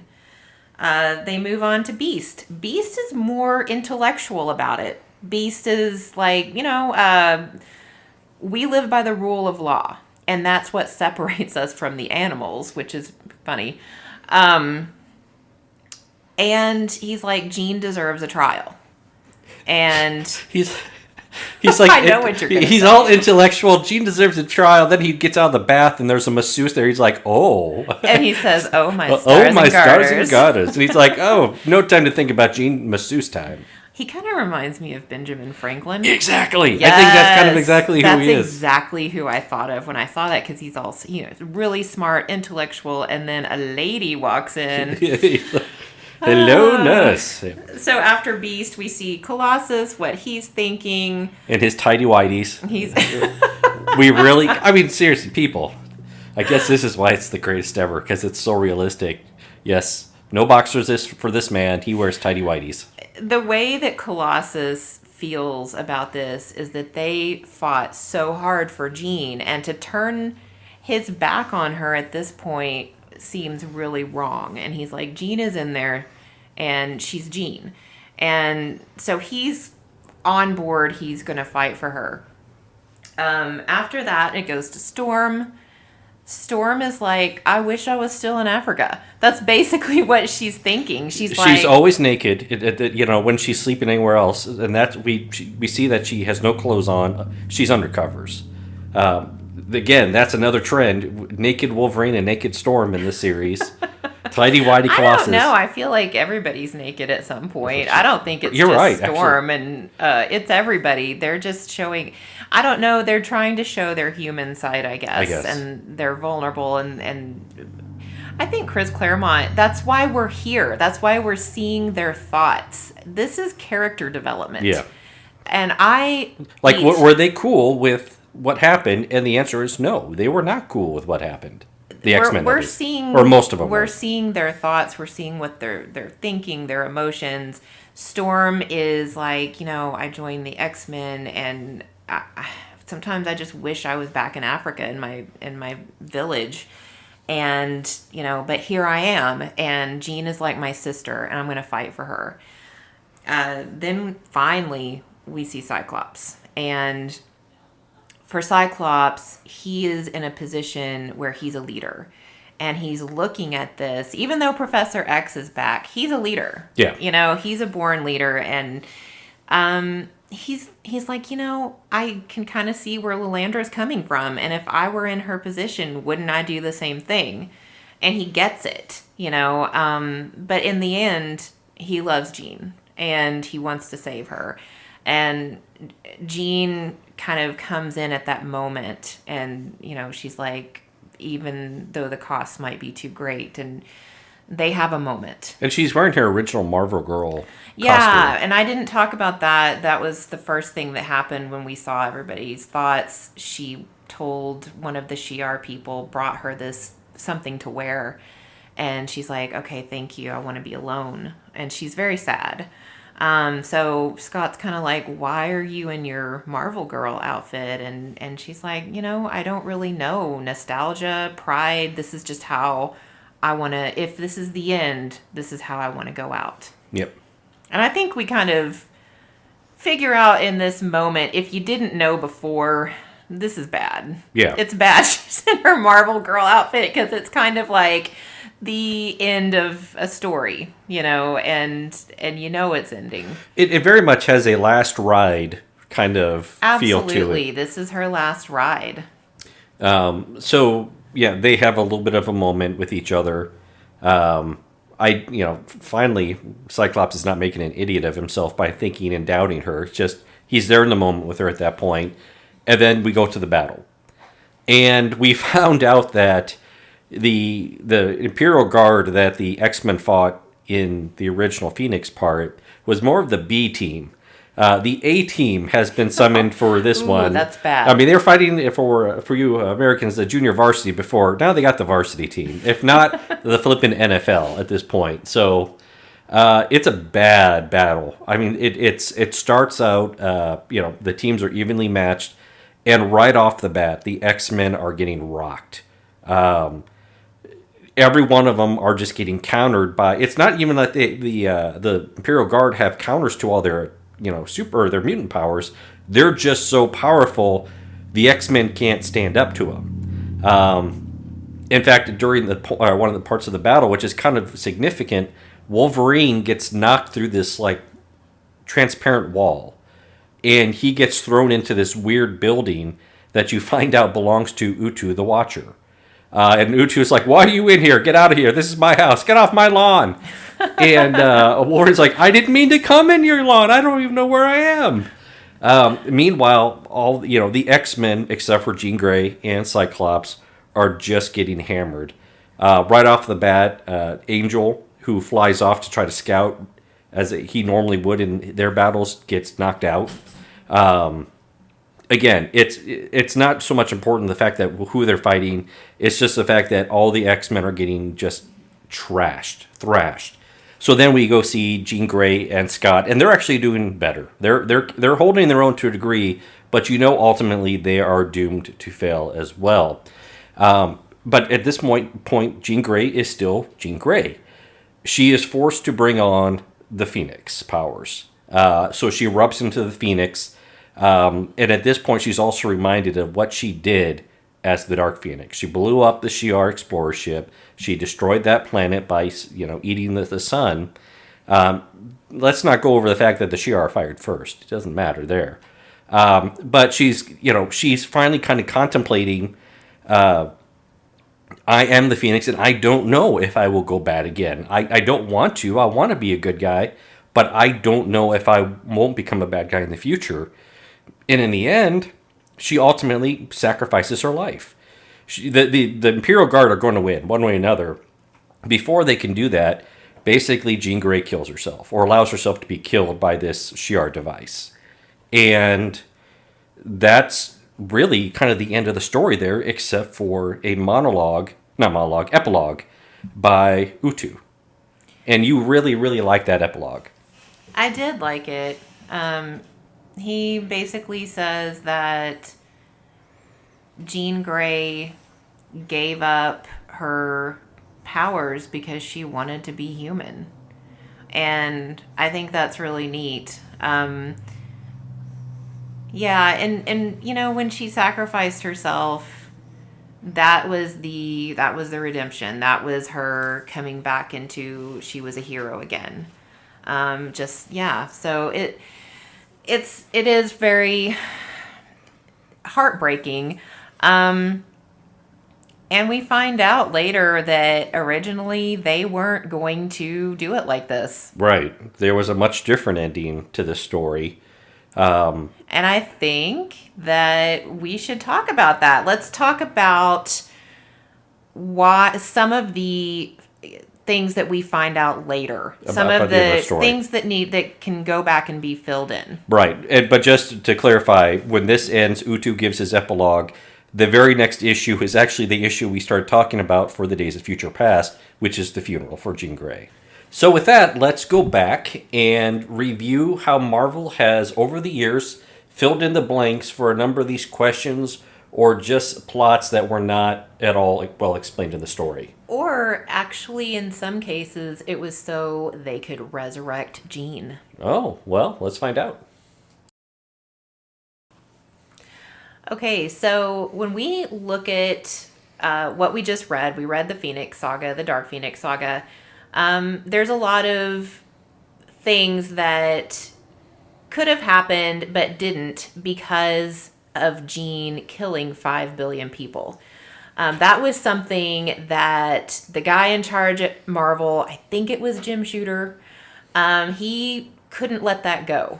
When he read the original story that was going to be told, he basically stopped the press. He was like, no, we're not going to do this. And he went to Chris Claremont and John Byrne and he said, we cannot keep Jean alive. She just destroyed a civilization. She has to have some consequences. And he thought the consequence should be death. That's so harsh. I mean, anymore in the modern days, a mere 5 billion people being destroyed would be like, okay, we'll give them a minor arc of disappointment, but they'll come back later on. Well, I hope not, but yeah, in movies and such, yes. So the original story was that it was going to play out the same way, except when they took her, when Jean and the X-Men went up to the Shi'ar planet or whatever it was. They were on the moon. Were they on the moon? They were on, no, not Earth. They were in the Shi'ar Empire, in like the Imperial Palace. Okay, so when they were up there and they fought and everything, Jean was going to survive. They were going to save her, but it was going to be she had to give up all of her powers. So in the original story that was going to be told, the consequence was she loses her powers. The Shi'ar would let her live as long as she had no power. And that was even the power that she had before. Right. So that was the original story. Oh, well, there's one other part of that, too, that I thought was really impactful that you were telling me about, which was the conversation between Wolverine and Cyclops. That's right. Yes. Cyclops was going to kill her. And you can actually read this. They published it. It's called The Untold Story. And when you read it and you can see a conversation, Cyclops decides that Jean has to be put to death or be killed. And Wolverine actually calls him Scott. He's like, Scott, please, don't do this. I mean, that's as serious as Wolverine can get. I mean, without being snarky and all that, that's for his time right now, that's as serious as he can get. Yes. Not calling Cyclops by some kind of nickname or, disparaging name. He's like, no, please. Yeah. And so when they published this untold story, basically what happened was every time Chris Claremont or the other John Byrne, the other executives at Marvel did a con or something, they were constantly asked about the Phoenix. People wanted the Phoenix. I want to say this was in the late 90s. Probably. So they decided that they're going to publish this untold story. And at the end of the untold story, there is a whole conversation between all the people that had anything to do with like the decision making. So like the editor and, Chris Claremont, John Byrne, the other people who, illustrators or whatever you call them, they all had this conversation about why they had to kill Jean and kind of what their thoughts were. And basically, in the end, the way that the head guy thought is he compared it to like a Hitler situation where he was destroying a whole people. And then, I think it was John Byrne spoke up. I don't know if it was John Byrne or Chris Claremont. And he was kind of saying, but if it's two separate beings, if Jean and the Phoenix are not the same person, if they're two separate people, and Jean is basically being possessed, it's kind of like that movie where the little girl is possessed. And after, when the movie ends, you don't punish the little girl for what the demon did or whatever it was. It was John Burns. He was talking about The Exorcist. And his comment was he was always drawing it like Jean Grey was not fully in control. It was not her who's doing the deeds. It was the Phoenix. And the Phoenix could be punished, but Jean Grey did not have to die. Correct. It was not her. And then Chris Claremont, I'm sorry, his comment was, I just didn't know. You know? They all kind of had their different thoughts, their different opinions, but Chris Claremont and John Byrne did not have the final say. And I don't think they wanted to kill her, but it ended up, they said, being a better story for it. It was very impactful. It gave weight to the story. However, Jean after that gets resurrected many times, but that was how they could bring Jean back, was to make it to where Jean and the Phoenix are two separate entities. So let's talk about how that happened. So there are several classic X-Men stories, and they were published. It's kind of like republishing them, but they added to it sometimes. And this was in, I want to say 1986, somewhere in the 80s.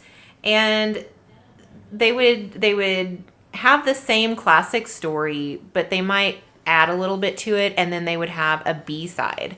So that would kind of fill in some blanks to the original story. So the one where Jean turns into the Phoenix for the first time was on B-side. I believe it was called Phoenix, B story from X-Men Classic number 8. So what they do is show exactly what happened as Jean turned into the Phoenix. It's a kind of a gruesome little story to a degree. It is a little. So Jean is basically piloting their spaceship back to Earth. There is a solar flare storm going on, and she's being killed by the radiation. And she calls for help. In her mind, she calls for help, and the Phoenix hears her. Yeah, and all this time they're showing her she's like slowly shriveling up and kind of almost mummifying in real time. Yeah, she's dying. She's lost all of her hair. She looks like a mummy when it comes down to it. So the Phoenix hears her, and she comes to Jean, and the Phoenix is not evil or good. She is. She's powerful. She basically is like the rebirth of planets and stars and all types of things like that. So she makes a deal with Jean. Jean says, I want to live. I want to help my friends. I want them to live, and I want to live. So the Phoenix takes Jean's damaged body, which, as Andy says, is just like it's like mummified. She looks, it's hard to describe. It looks grotesque, is what that's yeah. And the Phoenix changes her own body to, well, she's just a force, but she gets a body that looks like Jean. She starts to mimic the look of Jean. She had, like you said, she's just a pure energy. But as the conversation goes on, you start to see the form of a female, and that form slowly starts to take on Jean's attributes, her hair, her her figure, all that, till finally it's a clone kind of Jean. And the way that I kind of read it, she absorbs Jean's personality. Yeah. So she has Jean's personality. She looks like Jean, and then she takes a sliver of Jean's consciousness. So she actually has some Jean in her, but she's not fully Jean. Right. And then she basically takes the mummified version of Jean and puts her into this cocoon, this psychic cocoon, where she will heal. But it will take a long, long time to heal from the damage. So she's at the bottom of the body of water that they landed in a cocoon, and she's healing. So the Phoenix does not kill her. The Phoenix is saving her. And while Jean is healing, the Phoenix takes on Jean. And that's what bursts out of the water at the beginning of this whole thing. When she says, I am Phoenix, she really is meaning I am Phoenix. Yeah. She is the clone, quote-unquote clone of Jean. So she goes on and has these adventures for the next few years and becomes the Dark Phoenix. She's corrupted by the Hellfire Club and all of that.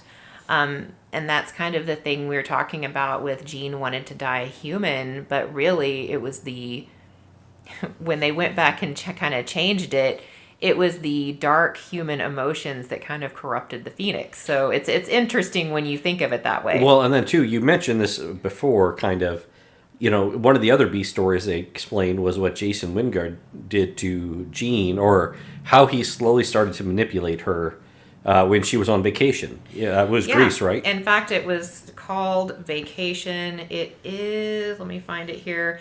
B story from X-Men Classic number 24. So at this point, Jean thinks that Cyclops is dead.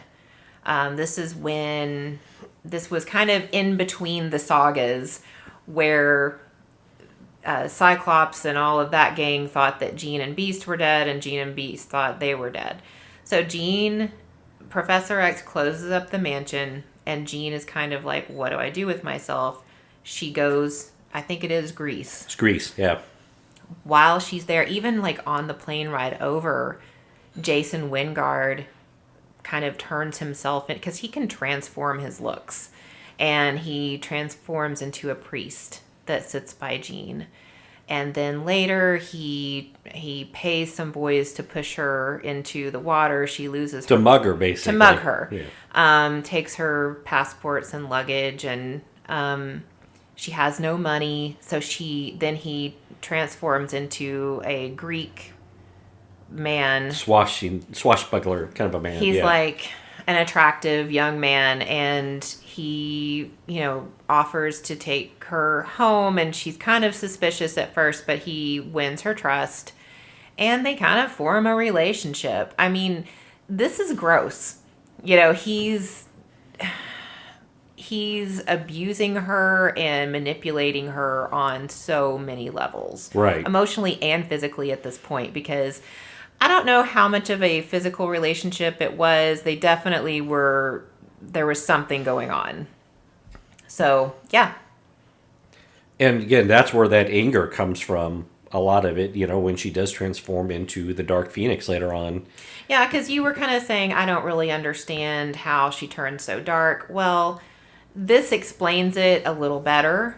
It explains the extent of the manipulation that was going on. if she was cognizant of kind of it going on, though. I mean, I still stand by that. You know, she's having these visions. Well, that is actual manipulation. Then these other visions of her back in colonial 1700s, where she's living this life, but that's slowly, making her somebody she's not in the real world. And I guess that's still where I kind of question, would she have so radically changed? Or maybe it's kind of like a, rewriting her mind at the same time. But it wasn't like me or you getting changed like that. It's like somebody who's got an unlimited supply of power and who's never felt dark human emotions before. Yeah, because that's the way I've always heard the Phoenix explained in the story was as a childlike creature. And when she felt evil, she liked it to a degree.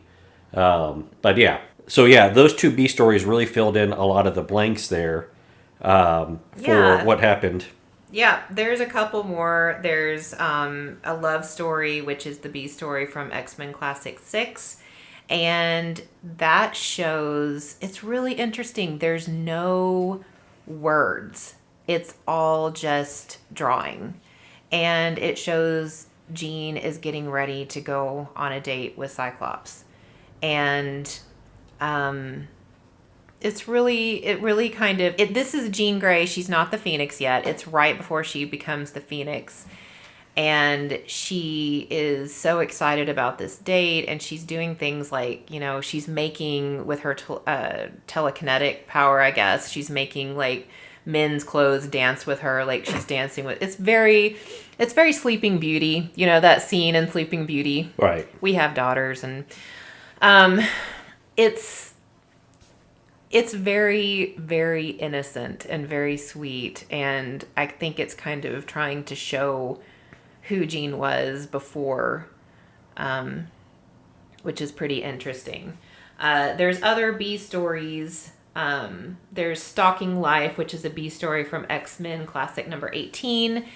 And in that one, it's kind of showing Jean struggling. She's the Phoenix at this point. She's struggling with her power and how to control it. And she's kind of distancing herself from the X-Men. And I think it's Wolverine and Nightcrawler. And Colossus. They kind of, she's like in the woods by herself and she's trying to figure things out. And they kind of come out and they're like, you need to have your friends around you. And so it's kind of showing her struggle. And then there's Flights of Angels, B story from X-Men Classic number 43. These are all good. They're all neat to read. It kind of just adds to the story. It doesn't take away from it. It makes some explanations. And there's also an interesting, it's called Phoenix from Bizarre Adventures number 27.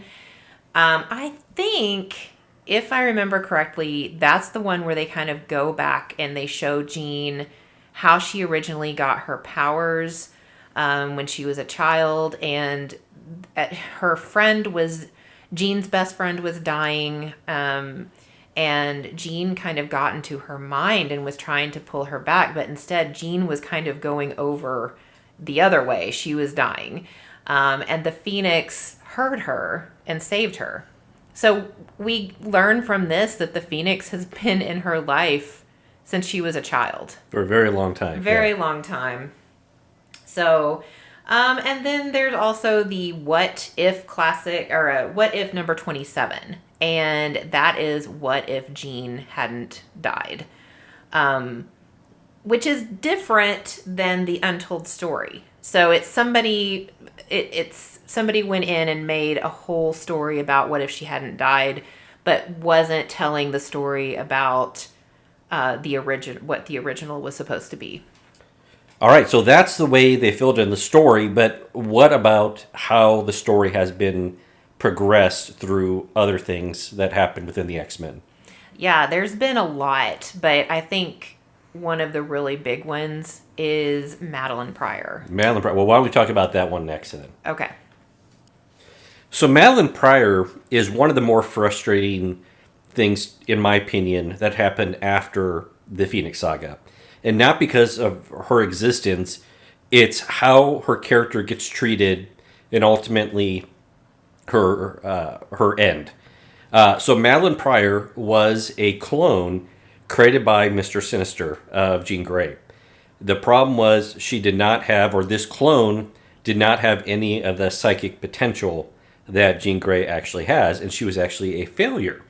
When the Phoenix came back and was rejected by a now cocooned Jean Grey, it would see her looking for another host.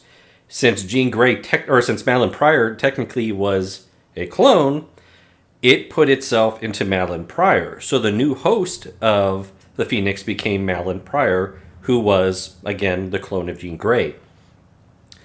She would ultimately end up meeting with Cyclops.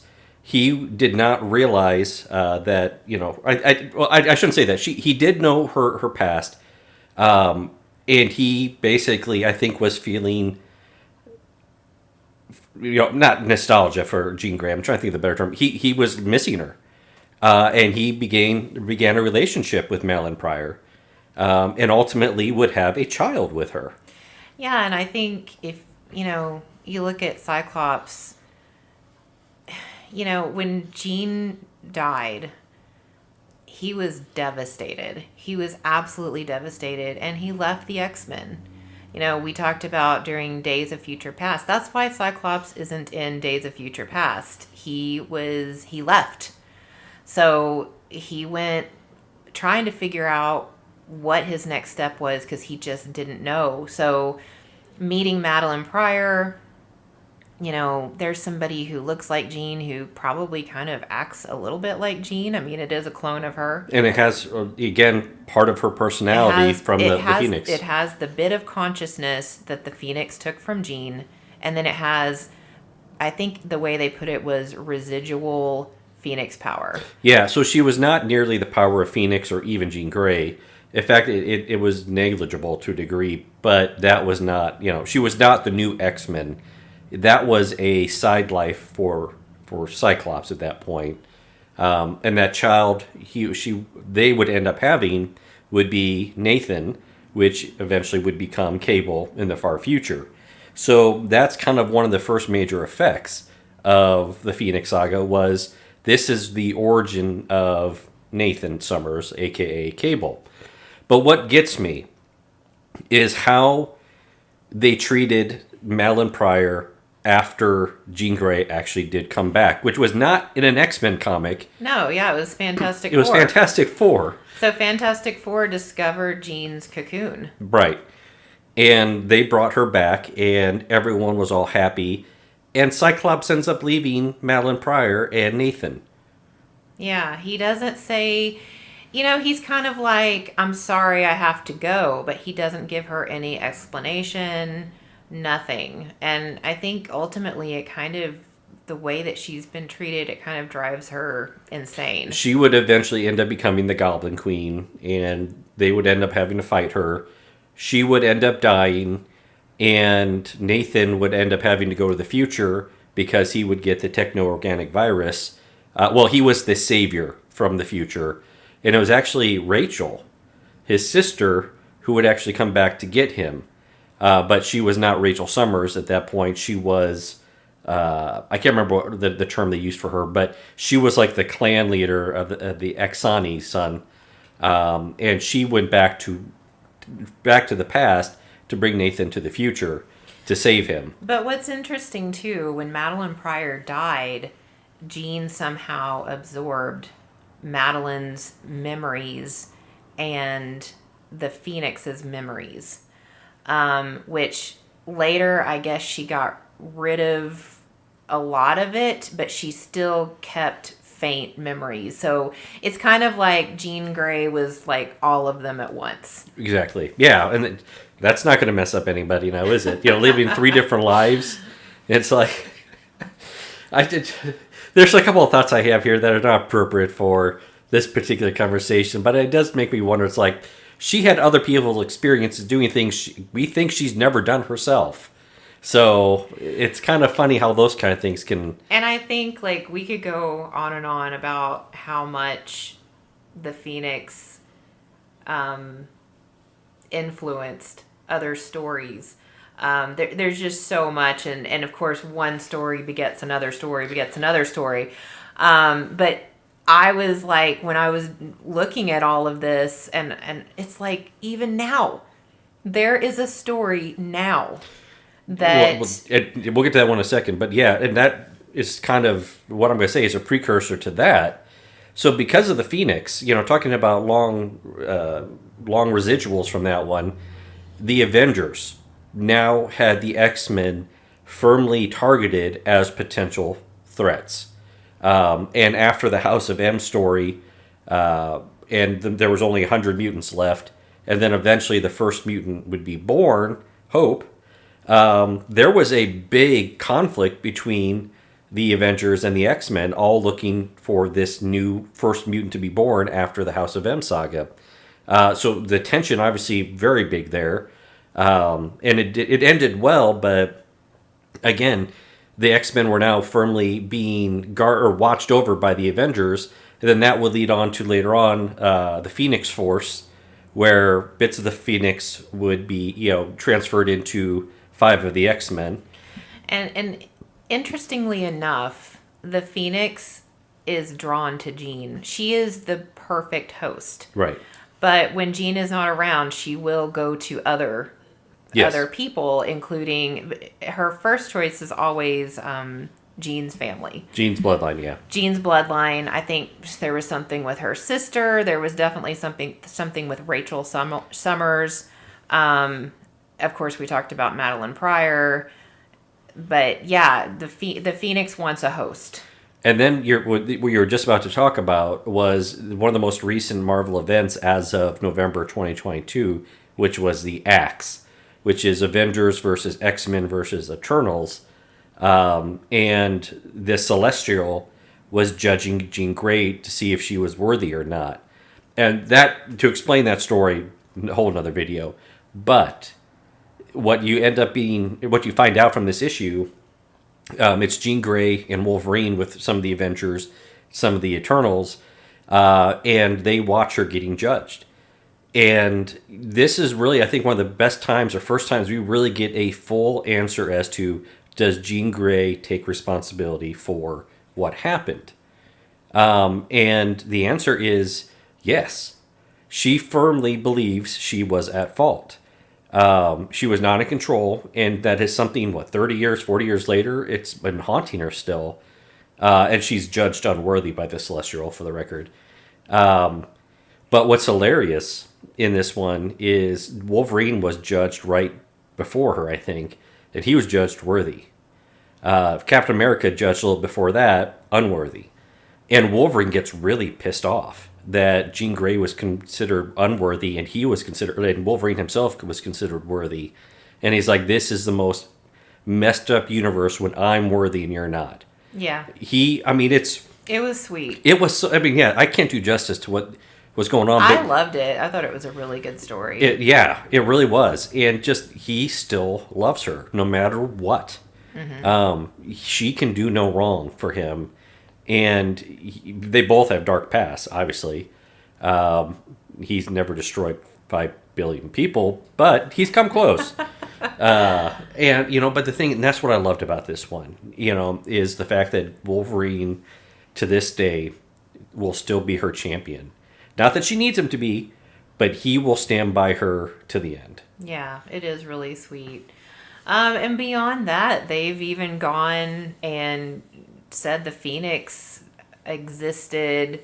Well, we know they existed. I don't know if you can apply a gender, but it was. So, well, yeah, it was, because over 1 million years ago. Yeah. Because this was my homework. You asked me to find out about the Phoenix, and I did. And the problem with this one, it's not an X-Men story. It's an Avengers, it's Excalibur. Excalibur was the British offshoot of the X-Men. So that's Captain Britain. And, it did have known X-Men. You would recognize some of them. But that's where you find out that the entity existed over 1 million years ago. And it got its it was basically created to keep balance because this planet of demonic creatures decided to halt their evolution, and this energy said no, you can't do that. There must be balance. There must be a natural order of things, and it stopped this demonic spell from from stopping evolution on this planet. And that was the first known recording of the Phoenix. It would go on to be an entity through the years. Eventually, it actually got into a relationship with Odin, of all people. This was before Freya, we're assuming. And We're gonna give Odin the benefit of the the benefit of the doubt. doubt, yes. And it was a magician back, hundred or thousands of years ago that actually gave it the name Phoenix. So it's been around for a while. It basically is cosmic balance. I think wasn't it back like 500 years ago on a team with Thor or something? Yeah, old Thor. Yes, it was like the ancient Avengers, something like that. I can't Something remember. like that. Yeah. Again, It's like, guys, there's so much. There's so much. And I read a lot. yeah. And I'll tell you, I loved it. I absolutely loved it. I love the X-Men. I love Jean Grey. I think I enjoyed this more than Andy. But man, especially when she turns into the Dark Phoenix, I'm like more of a character person than a plot person.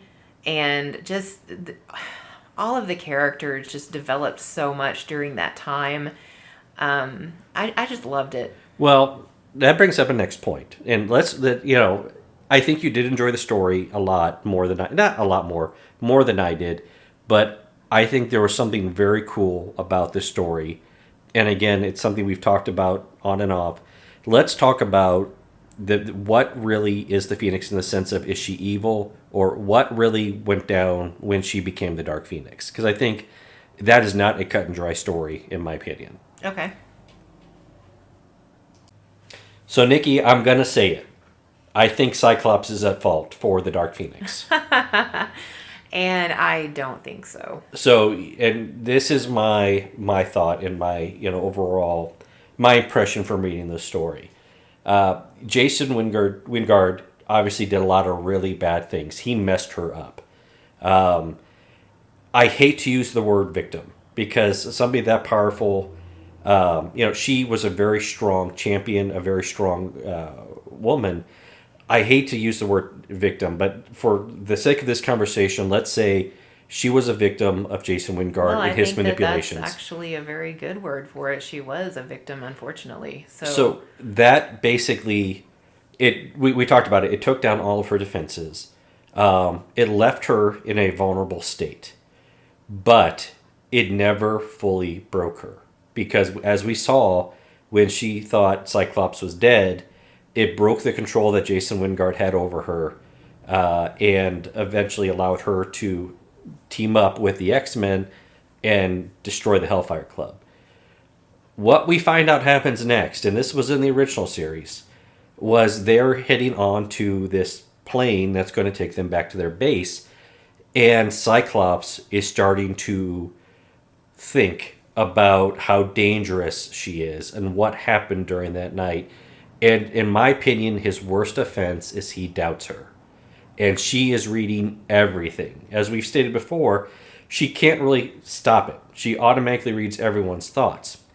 In my opinion, the fact that the one person in this world who she loved the most, who she trusted the most, doubted her and was afraid of her, is what finally broke her and turned her into the Dark Phoenix. It's kind of like that vestige of Jean Grey that was holding the Phoenix back, the evil Dark Phoenix back, gave up.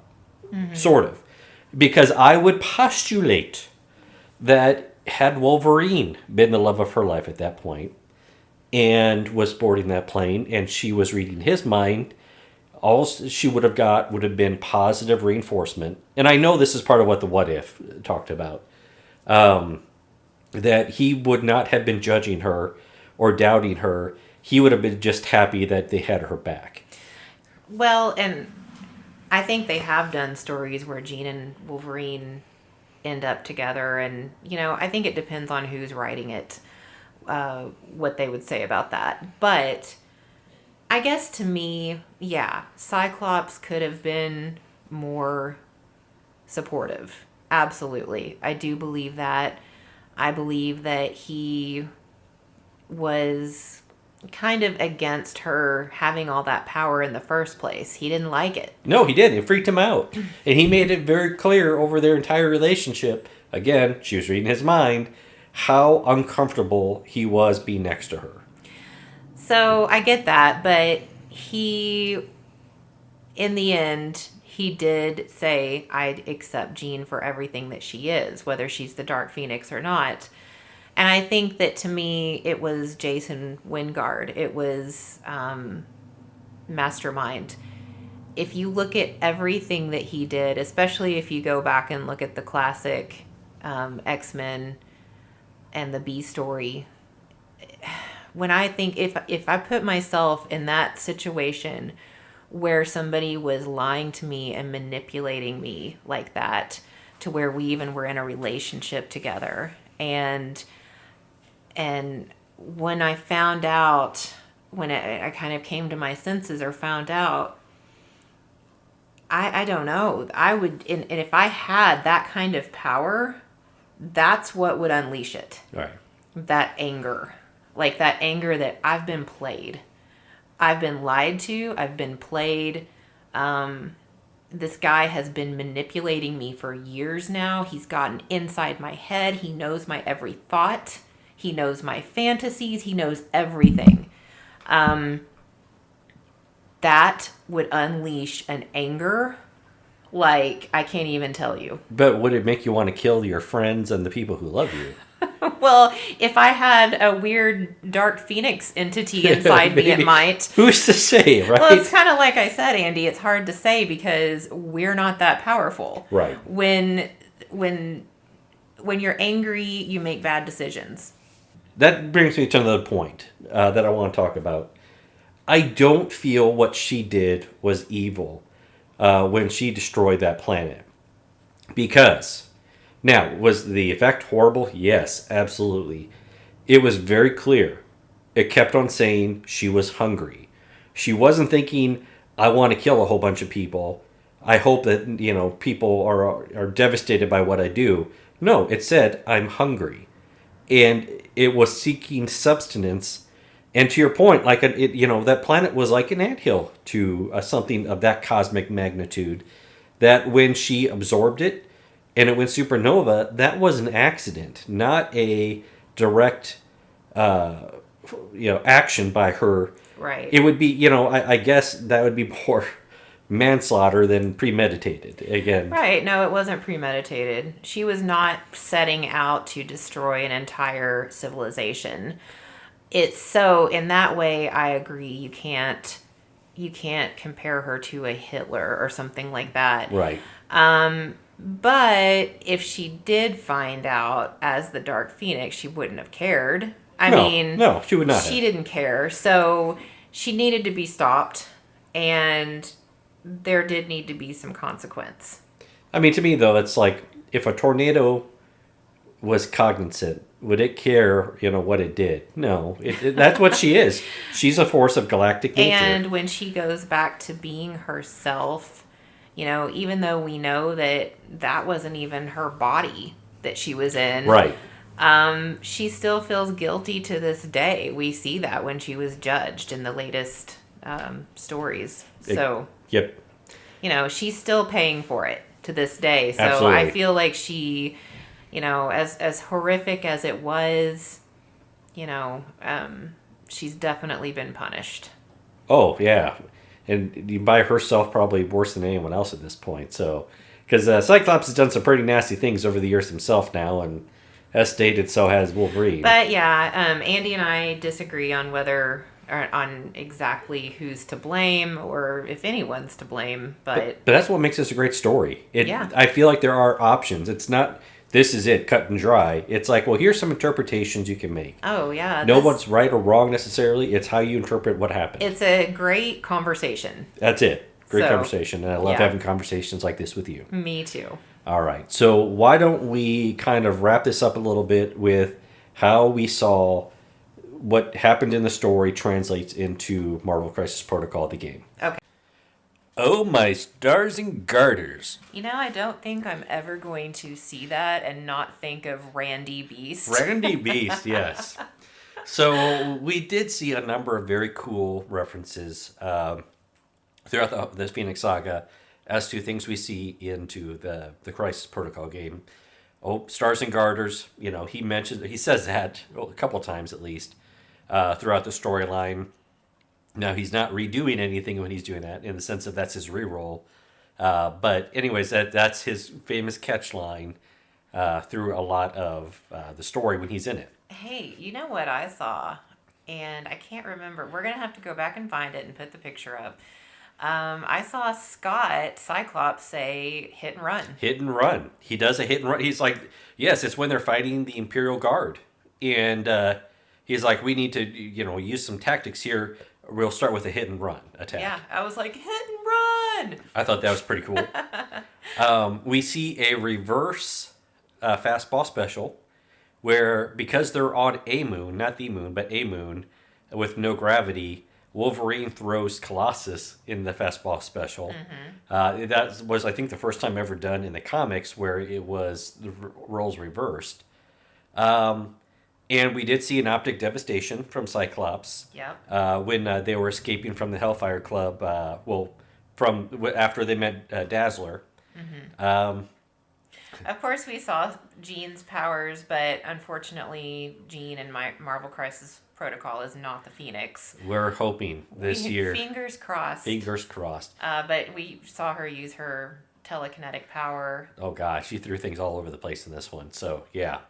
And I think one of the biggest ones, as we already mentioned, the Jean card. The Jean, yes. So the team tactic, that it's not the same picture, but it's the same. Instead of Scott holding Jean Grey in the Jean Grey costume, it's in the Dark Phoenix costume. Yeah. And that's the cover of issue, I believe, 136. And I believe Storm. What was it they had of Storm? Like a blizzard? Well, she used, she's using fog quite a bit. Well, yeah, but there was something of her attacks that she said. Oh, yeah, she froze Shaw. Using because so Sebastian Shaw can absorb kinetic energy and make himself more powerful with it, but Storm's comment is, well, he's only human, I can freeze him. Yeah, what are her attacks called? I'm trying to remember. That's Blizzard. So that would be Blizzard. Yeah, but there's like one with like it's an energy. Do you remember what that one's called? Something lightning or... Well, Lightning Blast. And then Eye of the Storm. Those are her abilities. Okay, well, I'll look and see if I can find it. But there was something very specific that I was like excited about because I saw it. Yes. So, and then we got Magneto. Magneto. So, this is the first time he actually flew using his magnetic powers. It even comments that he had learned that from Polaris. So that was in the first part of the Phoenix Saga. And just the sheer power of him, when he went from being a baby to an adult, it actually increased his power by magnitudes. So, and his like force field thing. Yes. So yeah, magnetic refraction. Magnetic refraction. So yeah, a lot of good call-outs from this comic, and again, stuff that was used in Marvel Crisis Protocol. I think if you play the game and you haven't read the comics, this is fun. It is. It's like, for me, it's really fun to go through here and be like, and that's where that attack came from. Right, exactly, and that is fun. That's a lot of fun. So. And not too much redundant from the Days of Future Past video, which was super sweet. So yeah. So overall, what are your final thoughts on this epic story? Gosh, just that I loved it. I just thought it was really good. I did read a few of the comics in between, but not a whole lot. So I think that's kind of my next step. I want to go fill in the gaps. And I want to keep reading X-Men. I love it. I will say that, yes. First of all, I did really enjoy the story. I said you enjoyed it more, but I did enjoy it. And it really has made me want to go back and start reading a lot of the X-Men. Now, part of the problem, too, is I was getting all excited going back to reading X-Men, and then I read the stuff that was kind of during the era where they introduced Cassandra Nova, and I loathe the artwork during that period to the point where I can't even read it. But there is a bunch of new stuff. The Immortal X-Men, X-Men Red, the new X-Force, all of those over from the last about year and a half are really, really good. And I'm going to go back and start on issue number 1 of those and kind of fill in the X storyline as well. So yeah, this has definitely made me want to start continuing reading through the X-Men again. And I'm holding out hope that one of these days, Jean Grey and Wolverine will become an official item. F. Scott, he can go back with the White Queen, and let's let the true power couple reign for a little while. That's funny, Andy. But I do enjoy them. I enjoy Wolverine's complete devotion to her. And, I am going to go back and read some of the ones that you love too, like the Executioner song. Yep. I started reading it. I couldn't get into it, but I feel like now that I've read so much more X-Men that I would be able to get into it better. I actually feel like there's a couple things you should read before that to get you used to what's about to happen in that story. So, yeah, I've got some thoughts on what we can do with that one. But I think all in all, what I love is this is a story of Jean Grey, and she is a very awesome character. She is, and she was my very first favorite Marvel character. Back when I was, I don't know, junior high age maybe, and I remember my little cousin was watching the animated series, and I was just kind of sitting there, and I started getting interested in it, and I was like, what is this wonderfulness? And of course, I never would have admitted at that age that I liked it, but I loved it. So that kind of got me to love X-Men. Right. And again, I will always be on Team Jean, and Team Jean Wolverine. So, and that also, yeah, I think one of the other stories I really want you to read, and God bless, I have no idea how we'll do this as a lore video, but the Age of Apocalypse is definitely one of those that stands out, because that's when Wolverine and Jean Grey are kind of a partners, romantic to a degree, but that's in that future they are partners, and that is probably one of the best storylines in my opinion. I have read that Wolverine and Jean in different realities have been together. That's the thing with reading these stories. There's always going to be different realities and what ifs and different things like that. So we need to go to that reality. It's all very interesting, but I also want to remember that Scott and Jean have had a lot of history. They do love each other.